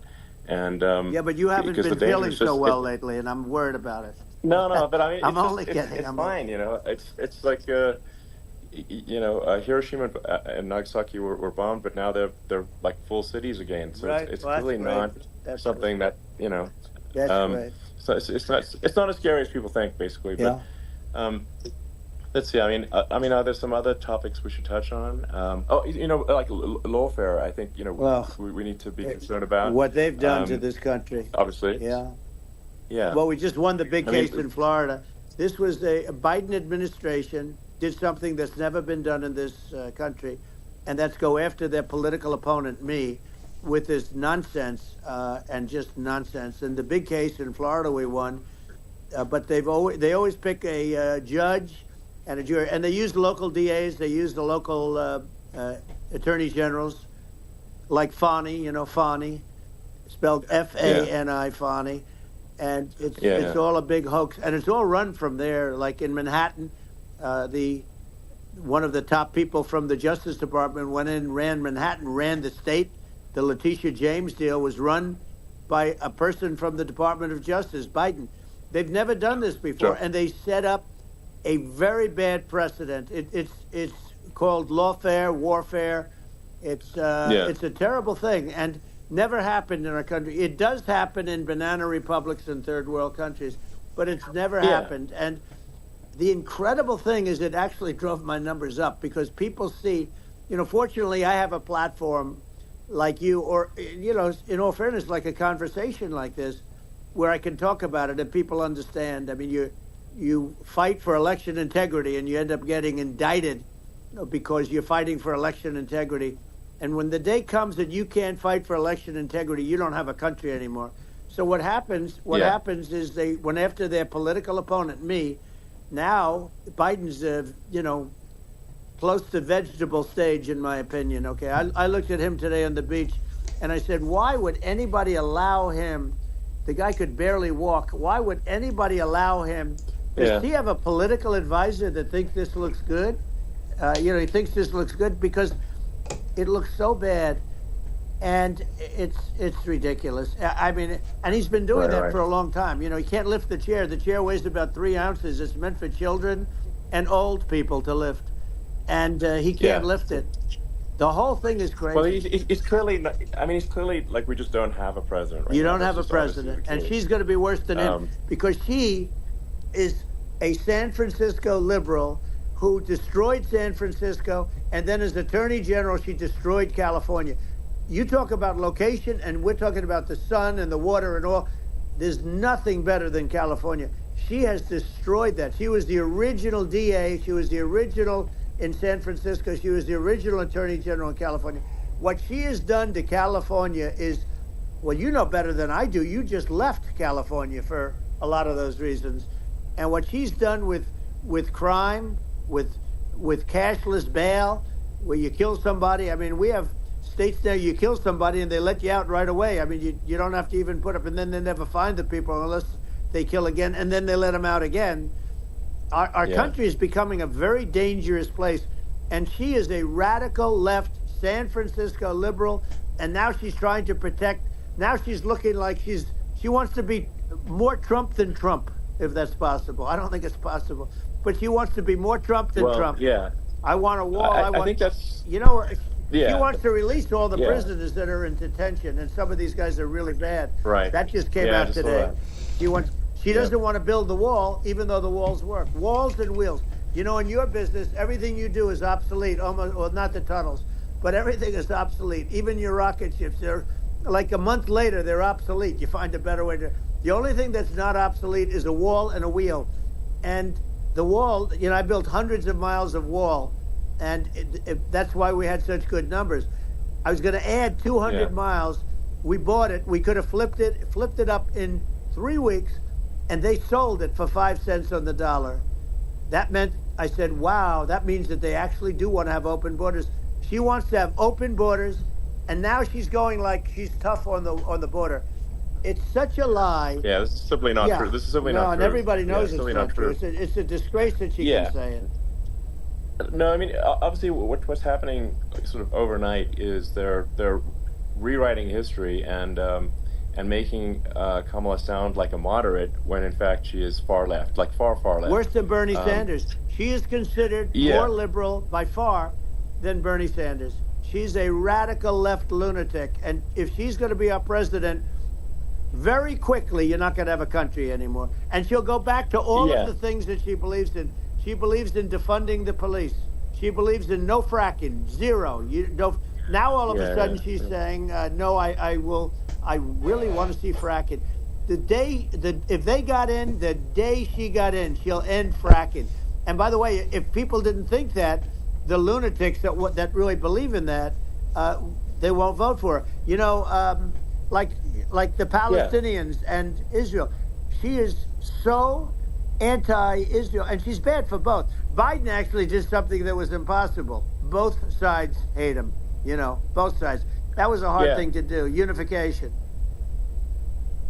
Yeah, no. I mean, Netanyahu came to give a talk to a joint Senate and House sitting, and I was there, and Kamala stood him up. You know, what does that say? I think it's highly disrespectful. And I say, if you're a Jewish person or if you believe in Israel, if you're a person that, you know, is very pro-Israel, if you vote for her, it's worse than Biden. And Biden was bad. But if you vote for her, you ought to have your head examined. And you see tonight, I mean, as we're doing this, I'm seeing reports coming that they expect an attack tonight or tomorrow from hundreds and maybe thousands of rockets. You know, their Iron Dome, as they call it, as we all call it, but their shield that they build, that can be swamped. We'll use the term that's appropriate, swamped. But they swamp it by shooting enough missiles. You know this better than anybody. By shooting enough missiles, they can't defend themselves. You know, they just obliterate the whole place. And that's what some people think they're looking to do. And we have no leadership. There's no respect for the United States of America with these people. And I'm telling you, she'll be worse than him because she's a believer in being radical left, and he wasn't. I think you're right. I mean, it's important for the public that may be listening to this to look at Kamala's track record, you know, before the last month, and say, is that a track record you agree with? And I think if you're an independent moderate, you definitely would not agree with it. because it is her behavior has been far left, and we're seeing just an overnight propaganda attempt to rewrite history and make it sound like Kamala is moderate when she in fact is not moderate. Well, her running mate signed into legislation tampons in boys' bathrooms. Okay, now that's all I have to hear. Tampons in boys' bathrooms, and that means she believes in that too. I mean, she picked this guy because he was the closest to her. A lot of people thought she'd pick sort of the opposite, but she picked an anti-Israel radical left person. But she is far worse, they say, than Bernie Sanders. If we have her as a president, if we have a Democrat at this moment as the president, I don't think our country can survive. I think it's a massive. I think we're in massive trouble, frankly, with the Kamala administration, and that's my honest opinion. And I think really it's essential that you win for the good of the country for this election. And I'm just stating my opinion. Now, you may have seen this, but I got a letter from the EU Commission, saying, to not have disinformation on during this discussion that we're having, and there's a lot of attempts to do censorship and to force censorship even on Americans from other countries, and what do you think about that? Well, I know the European Union very well. They take great advantage of the United States in trade, as you know. We, through a different forum, NATO, we protect them, and yet if you build a car in the United States, you can't sell it in Europe. You just can't sell it. It's impossible. The same thing with our farmers. Our farmers find it very difficult to do business. We have a deficit with them of $250 billion, which people don't know. It sounds so nice, the European Union, but let me tell you, they're not as tough as China, but they're bad. And I let them know it. And that's probably why they notified you. No, they don't treat our country well. We defend them. With Ukraine, so we're in for 250 billion, and they're in for about 71 billion, and they have the same size. If you add up the European nations that, in terms of an economy, it's about the same size when you say as us. And they're in, and they're in much greater risk. They're right there. We have an ocean separating us from, in this case, the enemy would be Russia. It used to be for the Soviet Union, but let's assume they're close enough. And what happens is they're in for 70-something million, I think even less than that, billion.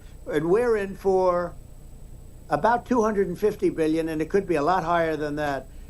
And I say, why aren't you going to equalize? Why aren't they paying what we're paying? And they're in much more, it's much more important for them because of the fact that, they're right near there. I mean, they're all sort of in that location. We're not. But they should, and I did it with NATO.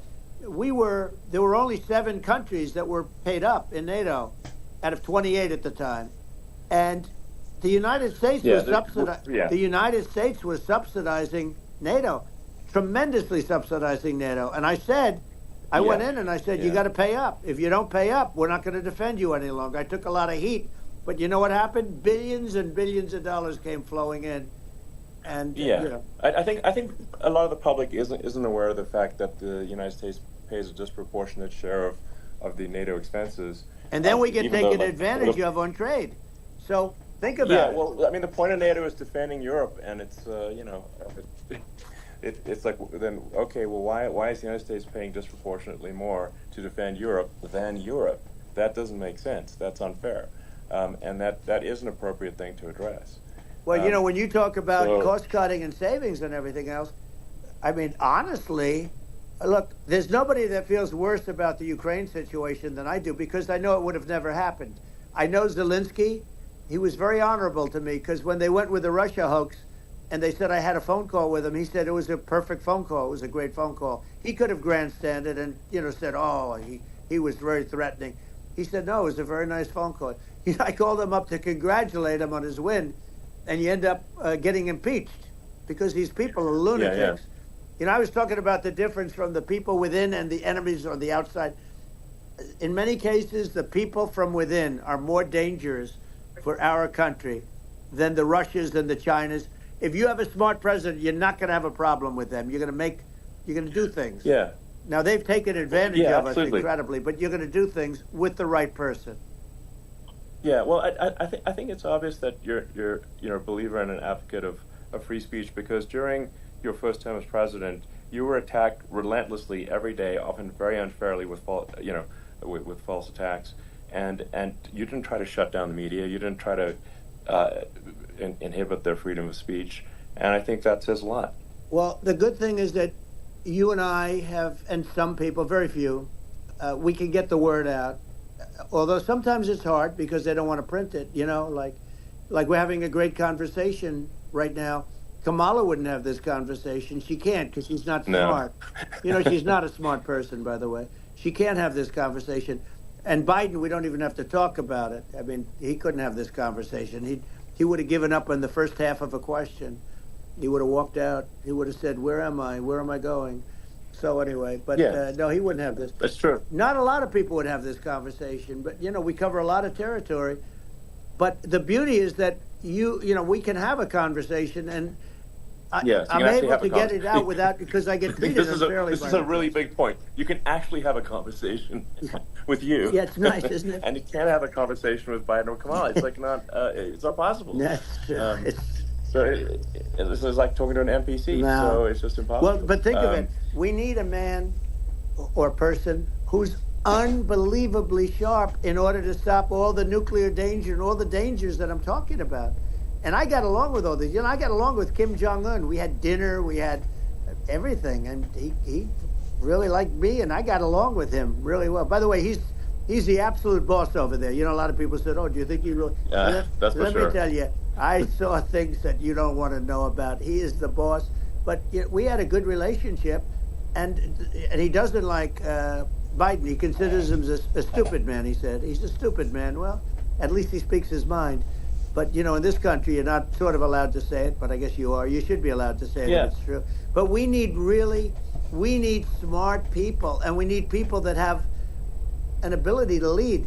And she doesn't have that ability. Can you imagine? Now, Chairman Xi very well. Can you imagine her and him negotiating, or even standing together? It is, the whole concept is ridiculous. She is terrible. She's terrible. But she's getting a free ride. I saw a picture of her on Time Magazine today. She looks like the most beautiful actress ever to live. It was a drawing. And actually, she looked very much like our great First Lady, Melania. She didn't look like Camilla. That's right. But of course, she's a beautiful woman, so we'll leave it at that, right? Yeah. Well, maybe I think part of what people in America want to feel excited and inspired about the future. They want to feel like the future is going to be better than the past, and that America is going to do things that are greater than we've done in the past, reach new heights that make you proud to be an American, and excited about the future. They want the American dream back. They want the American dream back. More important than anything else. It's like, you don't have that today because the people, they've been just sucked. They see incompetent people running the Biden thing is very interesting. People just found him to be incompetent. And when I debated him, I was like, is this for real? It was. Yeah, it was just absurd. But I think there are some grand projects that we could do. I mean, I think we could build a base on the moon. We could send American astronauts to Mars. We could build high-speed connections that are more advanced than anything else in the world between our cities, so people have fast transport. It's possible to solve traffic with tunnels. We've already made great progress in Vegas doing that, and and just do things that are exciting and inspiring and make the future feel like it's better than the past. Well, I saw what you did in Vegas, and I'll tell you, it was amazing. I got to see. I took a big glimpse at it, and it's incredible. It's incredible, and you could do that all over. It's deep. Yeah. You don't even need much structure. Assuming you're in the right area. No, it's straightforward. It's amazing.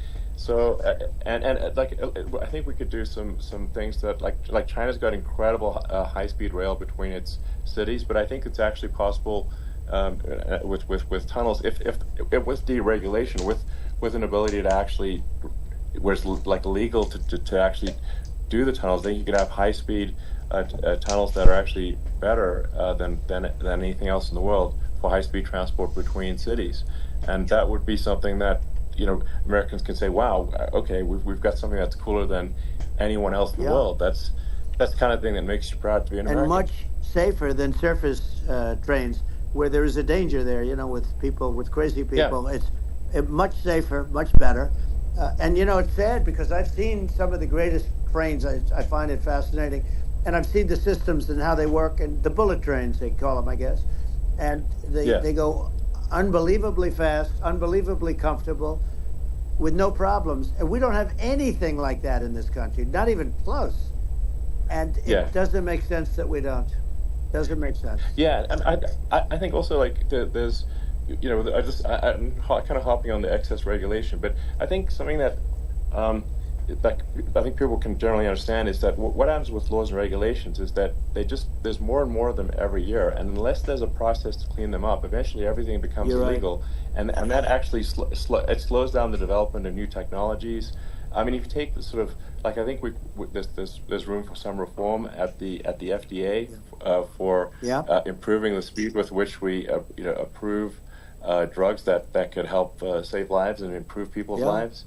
And I worked very hard on that. We got that down to the lowest number ever, and we got therapeutics approved in the FDA that people can't even believe the speed. But I took them on. I don't think they like me too much, but I got things approved in the FDA at numbers that they wouldn't believe. And, it's a very bureaucratic group. Actually, it's a fine group of people in many cases. I got to know a lot of them, but I was pushing them really hard for Regeneron, for so many different things that were really pretty amazing. But the FDA takes too long. It's 12 years to get a product approved. I got it down to 4. And I got some things done very quickly, but it's really something that is going to have to be worked on because it takes too long. Just takes too long. Yeah, it just takes too long, and you end up in the same with the approval, but it just it takes years instead of something that I think could potentially take months, and that improves people's lives. Yeah. I think I just wanted to sort of hop on this point that, like, there has to be an active process for reducing rules and regulations, because otherwise they just keep building up every year, and you get, like, hardening of the arteries, and eventually everything's illegal or takes forever, and then we just ossify as a society. We can't make any progress, and it's a really big deal. Well, Elon, just getting back to the FDA for 1 second, I got something done called Right to Try. This is where you can go in, and if you're terminally ill, you can use a space-age, medicine or whatever it may be. We have the best doctors, the best labs in the world. We really do. But people would go to other countries because you couldn't use the product, even if they thought it worked, because it's going through the FDA. I got it approved where you can, you basically, look, nobody wanted it. The doctors didn't want it because of the liability. The country didn't want it, our country, because they didn't want to get sued. These are people terminally ill. The insurance companies didn't want it, and the pharmaceutical companies. Nobody wanted it. I got everybody into a room, and we came up with an agreement that you won't get sued. And also, they didn't want it on their record. If somebody's terminally ill and they die after taking a drug, they didn't want that on their record. So we set a separate list. If somebody was, so it wouldn't count as a negative. Okay. And as you know, we got it done. We have saved Right to Try. They've been trying to get this done for 58 years, and it sounds simple, but it wasn't, because the insurance companies, nobody wanted it, but we got it done. Sure. Somebody signs. You sign a document that you're not going to sue the insurance companies, the country. You're not going to sue anybody, and we got it done. And we're saving tens of thousands of lives. Right to Try. Hopefully, you never need it, but if you do, you don't have to travel to Asia. People, if they had money, they go to Asia, they go to Europe. If they don't have money, they go home and die. That's what happened. They'd go home and die. Yeah. Well, I mean, and actually, to give Europe some props here, it's like if a drug is approved in Europe, which has a crazy amount of regulations, it should obviously be approved in the U.S. Yeah. I mean, they get more regulations than we do. So why would a drug be approved in Europe and not in the U.S.? That's crazy. Well, we did it. We did something that really, they've been trying to do it for 50 years, and they just couldn't get it done, and I got it done. And it's really something. But you're right. Some people go to Europe because a drug isn't approved here, but it's approved in Europe, and it's a drug that, generally speaking, would work. It's pretty crazy. Absolutely. You're right. And I think so long as people are properly informed of the pros and cons, and like these are the risks, this is the risk, and like you make your own decision. Yeah. That makes sense. Well, I think just know, in sort of closing up, and by the way, I'm looking at the numbers. You got a lot of people listening. I hope you don't get nervous, because you got a lot of people listening to you right now, like 60 million or something. What is that number? It's crazy. It's amazing how you can see that right away. How many? What is the number? Wow.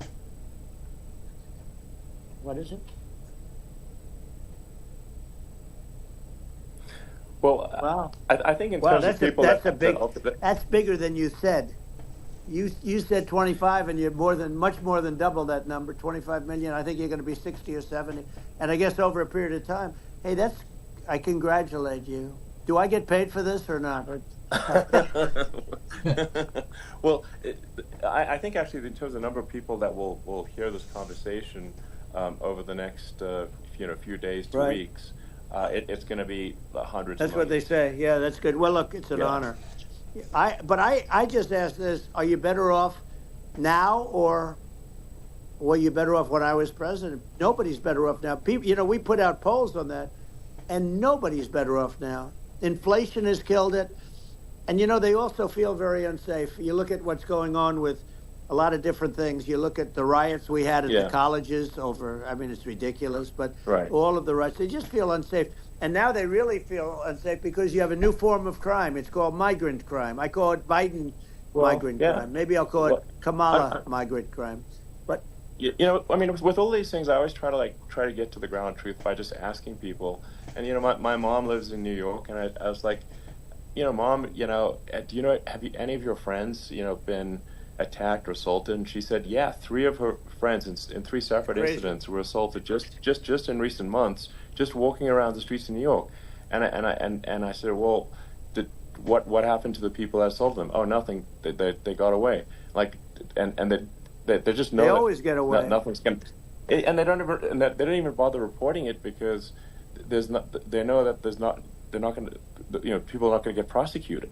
They just let violent criminals out in New York. The only one that gets prosecuted is Donald Trump. They prosecute Trump. Yeah, I mean it's just obviously messed up. Oh, it's terrible. If violent criminals are being getting off scot-free, and meanwhile the New York spending massive resources prosecuting you, and it's like what's this and I think the sort of sensible public looks at this and says, what the heck's going on here? This is obviously abuse of the legal system. The legal system is supposed to be protecting the public from violent criminals, and it should be obviously allowing the public to make their own decision about who should be president, as opposed to some legal case. Once they start this precedent, because this can go on with the next one. I mean, this is a very bad precedent what they're doing in terms of going after their political opponent, and that's all it is. It's going after their political opponent. And then you get a judge who's, a strong Democrat, and I'm being nice when I say that, in many cases crooked as hell.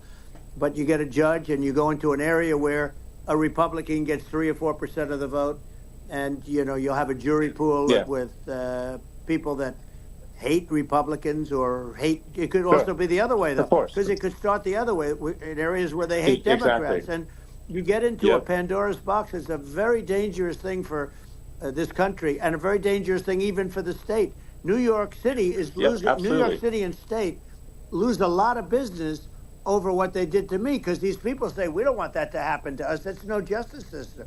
You have an unfair system of justice, and it's costing New York State a tremendous amount of money. People are leaving and companies are leaving, and they won't come back.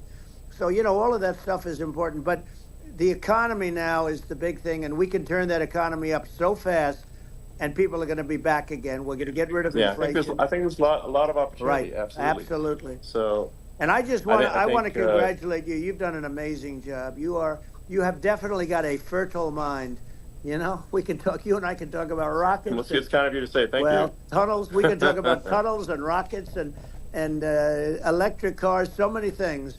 And now you're into the AI, and that's going to be another beauty, I'll say. So it's an amazing thing you've done, Elon. It's an amazing thing, and I congratulate you. I mean, thank you. And I just say here, here's to an exciting, inspiring future that people can look forward to and be optimistic and excited about what happens next. And that's the kind of future that I think you will bring as president, and that's why I endorse you. Well, I appreciate that. That endorsement meant a lot to me. Not all endorsements mean that much, to be honest. Your endorsement meant a lot. And, we have a phrase, make America great again. It's pretty simple, but it really says that we want to make America great again. And we can do it. We can do it now, but if we were going to suffer another 4 years like we've suffered for the last 4 years, I'm not sure the country can ever come back. That's how bad it is. It's so bad. We have to do a lot of things. I think that's a very real risk. Yeah, it's a big risk. It's a very real risk. Yep. And it's, I'd just like to note to people listening, like I've not been very political before, and if you look at my record, I've actually been, I'm not like, some they try to paint me as like a far right guy, which is absurd because I'm like making electric vehicles and solar and batteries, helping with the environment, and I actually I supported Obama. I stood in line for 6 hours to shake Obama's hand when he was running for president, and so it's not like I'm like some sort of dyed-in-the-wool long-term Republican. I'd call myself, historically a moderate Democrat, but now I feel like we're really at a critical juncture for the country, I think a lot of people thought, the Biden administration would be a moderate administration, but it's not, and obviously, we're just going to see an even further left administration with Kamala. That's my honest opinion. I mean, her dad is literally. She was brought up as an actual. Her dad is a Marxist economist. You can Google it. I mean, it's not we're not making this up. That's how she was brought up. So, and we want to have a future that is prosperous. And I think we're just at this critical juncture, and I think this is a case of the America is kind of at a fork in the road, and true. And I think it will take the path, like you are the path to prosperity, and I think Kamala is the opposite. Then that's my honest opinion. I'm gonna get attacked like crazy, and I've also experienced quite a bit of lawfare myself, but I'm just trying to tell people my honest opinion, and I haven't been really active in politics before. And I'm just trying to point out that my track record historically has been moderate, if not moderate, slightly left. And so this is to people out there who are in the moderate camp to say, I think you should support Donald Trump for president. And I think it's actually a very important junction in the road, and we're in deep trouble if it goes the other way. Well, I want to thank you. And, I actually always did think of you as somewhat left. I must say that. So it's Yeah. even more of an honor to have your endorsement. I know how strong you feel about it. But, when you think of her, San Francisco, 15 years ago, I had a great friend, Bob Tisch. He said it's the greatest city in America. And now it's almost not livable there. And California likewise. And she was involved in the destruction of San Francisco and the destruction of California. And she will be involved in the destruction of our country if people are so unwise as to elect her. And I hope that doesn't happen. And I hope the elections are going to be run honestly. And we're going to turn this country around. We're going to do things and we can do it fairly quickly. And we have to get rid of the criminals that have been, given to us by other countries as they laugh. They laugh at us. They think we're stupid to accept these people. These are radical, stone-cold killers in many cases, and terrorists. And they're in our country by the hundreds of thousands. Yeah. And we have to take them out. Yeah, I mean, if I could summarize it, perhaps, I think these are issues that I think most people in America would agree with, which is that we want safe and clean cities, we want secure borders, we want sensible government spending, we want to restore both the perception and reality of respect in the judicial system, stop the lawfare, and I think like, and how are those even right-wing positions? I think those are that's just common sense, and that's I mean, would you agree with that? 100%. I don't understand. The whole, they call it progressive. They don't like the word liberal anymore, but call it liberal or progressive. I don't understand how somebody could say that it's okay for them to empty prisons into our country. And again, I told you, their crime rates all over the world are going way down, which makes sense. In fact, the next time what we'll do is, if something happens with this election, which would be a horror show, we'll meet the next time in Venezuela, because it'll be a far safer place to meet than our country, okay? So we'll go, you and I will go, and we'll have a meeting and dinner in Venezuela, because that's what's happening. Their crime rate's coming down, and our crime rate's going through the roof, and it's so simple. And you haven't seen anything yet, because these people have come into our country, and they're just getting acclimated. And they don't know about being politically correct law enforcement or lack of law enforcement. And our police, I have to just end with this, we have great police, we have great law enforcement, but they're not allowed to do their job. They have to be able to do their job without being destroyed. Well, absolutely, and it's obviously demoralizing if you're a police officer risking your life to arrest violent criminals who could kill you and do kill you sometimes, and then you arrest the violent criminal, and then the DA doesn't prosecute and just let the guy out. Yeah. Well, then, like, why should a police officer risk their life to arrest a violent felon? Well, even worse, Elon, if nothing's going to happen. Even worse, they prosecute the police officer. They go after it, and they prosecute the police officer, and they take away his pension, they take away his job, he loses his family, he loses his house. Well, I thought it was very telling, like incredibly telling, that when there was that case where sort of a gang of thugs beat up police officers. I think it was in Times Square in New York, and then nothing happened to those guys. They were let out, zero bail, and I think a bunch of them were given free tickets to California. Well, what is I mean, that is a gross indignity against the United States, and that's how. I mean, this is insane. Like, have we lost all pride? How can such a thing be allowed to occur? I've never seen anything. We see where they get shot. It's a very dangerous profession, but it's something they're very proud of, and they want to be able to do their job. But I've seen them get shot. I've seen a lot of things. But I've never seen where these guys are standing in the middle of a big street, everybody watching them, and they're literally boxing, like punching, stand-up fighting, a police officer. There were two of them, and you had about six of these guys, and they're punching the hell out of them. And in their own country, they would be dead if they did that. They'd be shot. Yes. They would be shot instantly. And, they come from these countries, and it's taking them a while to realize that we don't do that in this country. But in their own country, if they stood on a street and had a fight with a police officer, they would be shot. There's no political correctness. And it's such a sad, it's such a sad thing to see. And that's the reason you have crime, by the way, because we don't do anything about it. Yeah, we just cannot have a situation where our police officers are beaten up on camera by a gang of illegal immigrants, and then nothing happens to the guys that beat up the cops. I mean, and they're let out.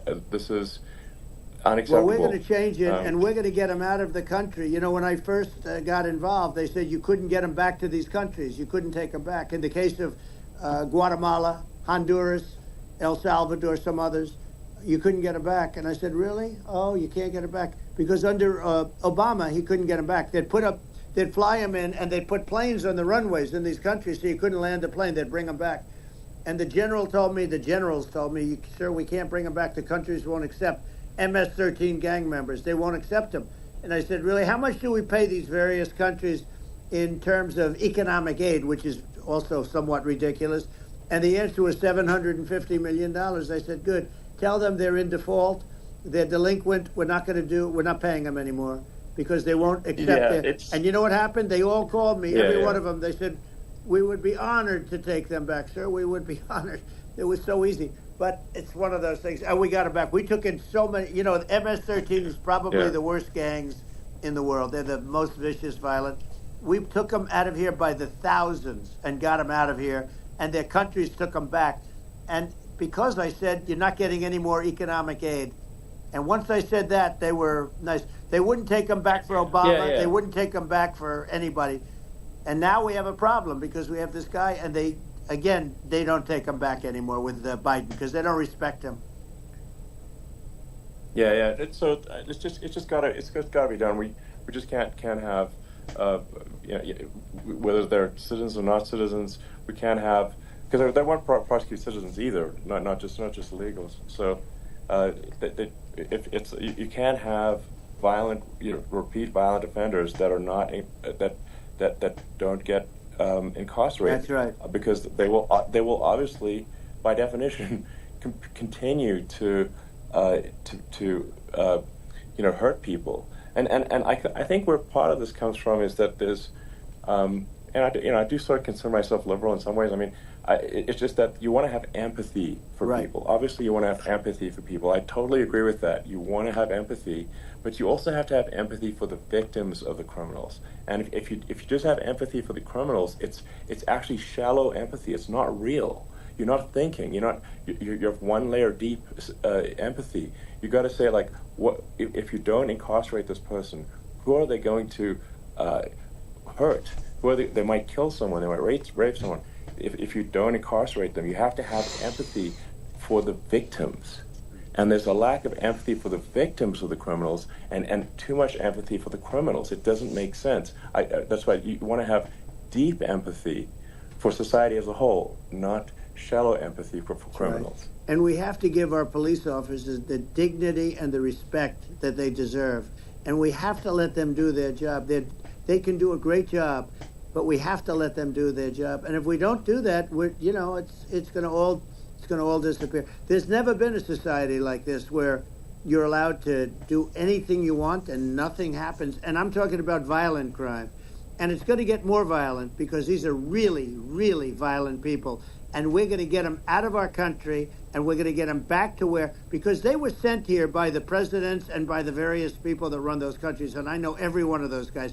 And they're smart people, and they're streetwise people. And they really think that the USA is stupid. They think we're run by stupid people, and they happen to be right. But when I was there, we had no problem. We got them out. We took out thousands of MS-13 gang members. We brought them back. And now, again, it's the same old story. We don't do it. And they actually gave them a big increase in aid. They raised it up to billions of dollars, and they get nothing for it. So, I hope everybody's going to vote for Trump, and we're going to get this country straight. Yeah. And I didn't need this. I'm like you. I didn't need this. I had a very nice life. I didn't need to go through court systems and go through all the other stuff and run at the same time. I have to run. I have to go through fake trials with, in some cases, corrupt judges, totally corrupt judges. I didn't need it. I had a nice life.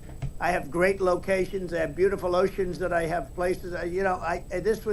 But I felt it was important. And if I had to do it over again, you probably think I'm crazy for doing it, actually. But if I had to do it over again, I would have done it over again, because this is so much more important than me or my life. We're going to save this country. This country is going down. And these people are bad people that we're running against, and they're liars. They make statements. They do things that are so bad. They say they're going to make a strong border. They say they've been great on the border, and they've been the worst in history. They say they're going to stop crime. The facts speak for themselves. It's so incredible. Speak for themselves. Like it's got to the point where people just don't even bother reporting crime in a lot of cities because they know nothing is going to happen. That's what I hear anecdotally from people all the time.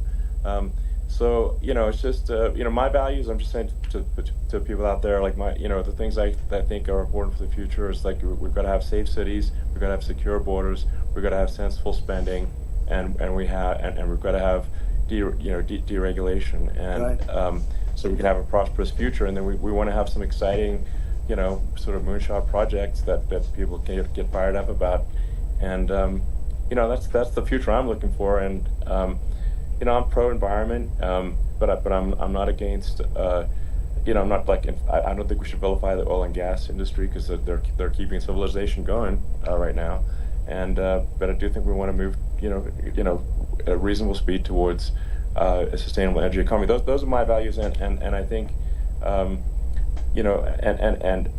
so I mean that's why I'm supporting you for president.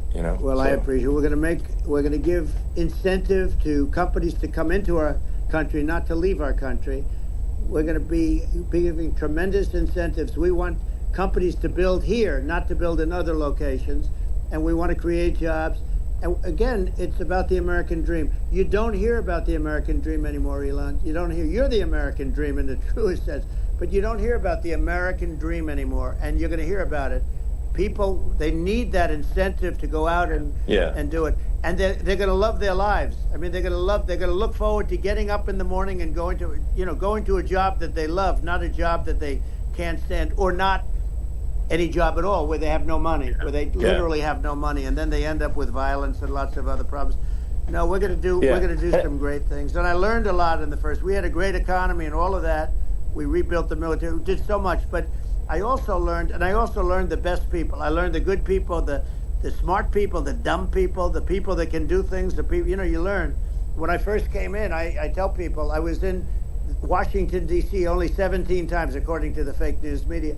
I was in 17 times. I never stayed over, and you don't know people. You rely on other people to give you names, and then you realize the people you relied on weren't so good. Now, we had great people, but we also had some where I wouldn't have used them had I known. Now I know everybody, and I think we're going to really turn things around fast. We have no choice, otherwise we're not going to have a country. And I really appreciate this. To me, it's been a lot of fun being with you. You're an amazing guy. You've done an incredible job and a great inspiration to people, a great inspiration. And I hope you keep going and just continue to do well. And we're going to have a big election coming up, and I think November 5th will be the most important day in the history of our country. I think that election will be the most important election, and I think it'll end up being maybe the most important day in the history of our country, because if we don't win, I just feel so sorry for everybody. No, I think we're at a fork in the road of destiny of civilization, and I think we need to take the right path, and I think you're the right path. So I think that's what it comes down to. Thank you very much, Elon. It's a great honor, and we'll do it again sometime. And it's been really fun, and I hope you got a lot of viewers. I hear you got a lot, but I hope you got a lot. I know you got a lot of them. So I appreciate it. I'll see you soon. All right, sounds good. Thank you. Thank you, Elon. Thank you very much. Bye.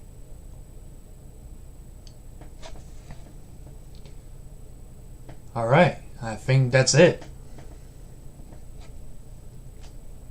Hold on. Oh. Okay, so...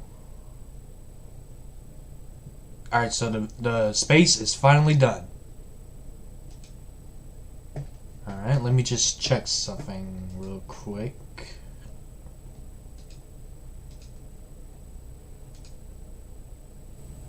Okay, so...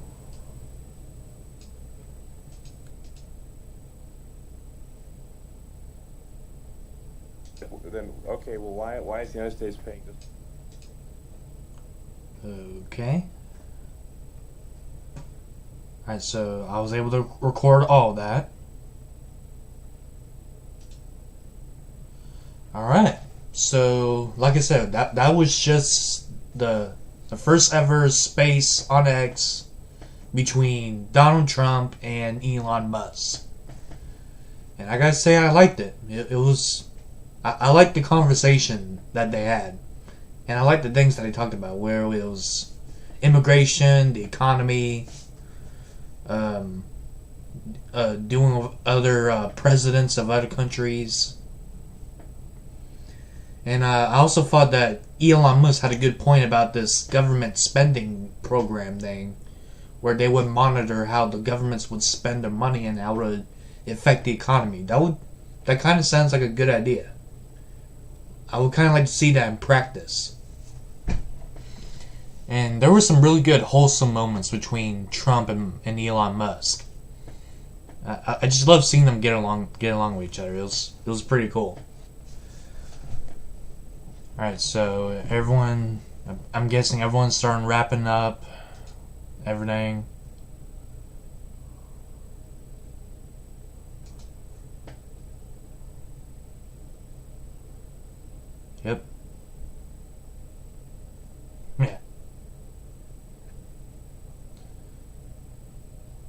Alright.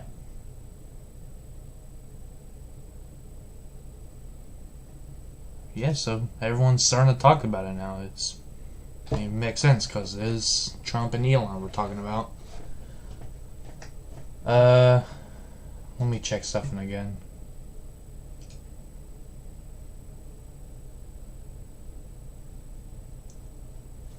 Alright, so I guess I'll wrap it up now. It's getting kind of late where I'm living, and I need to be able to get some sleep.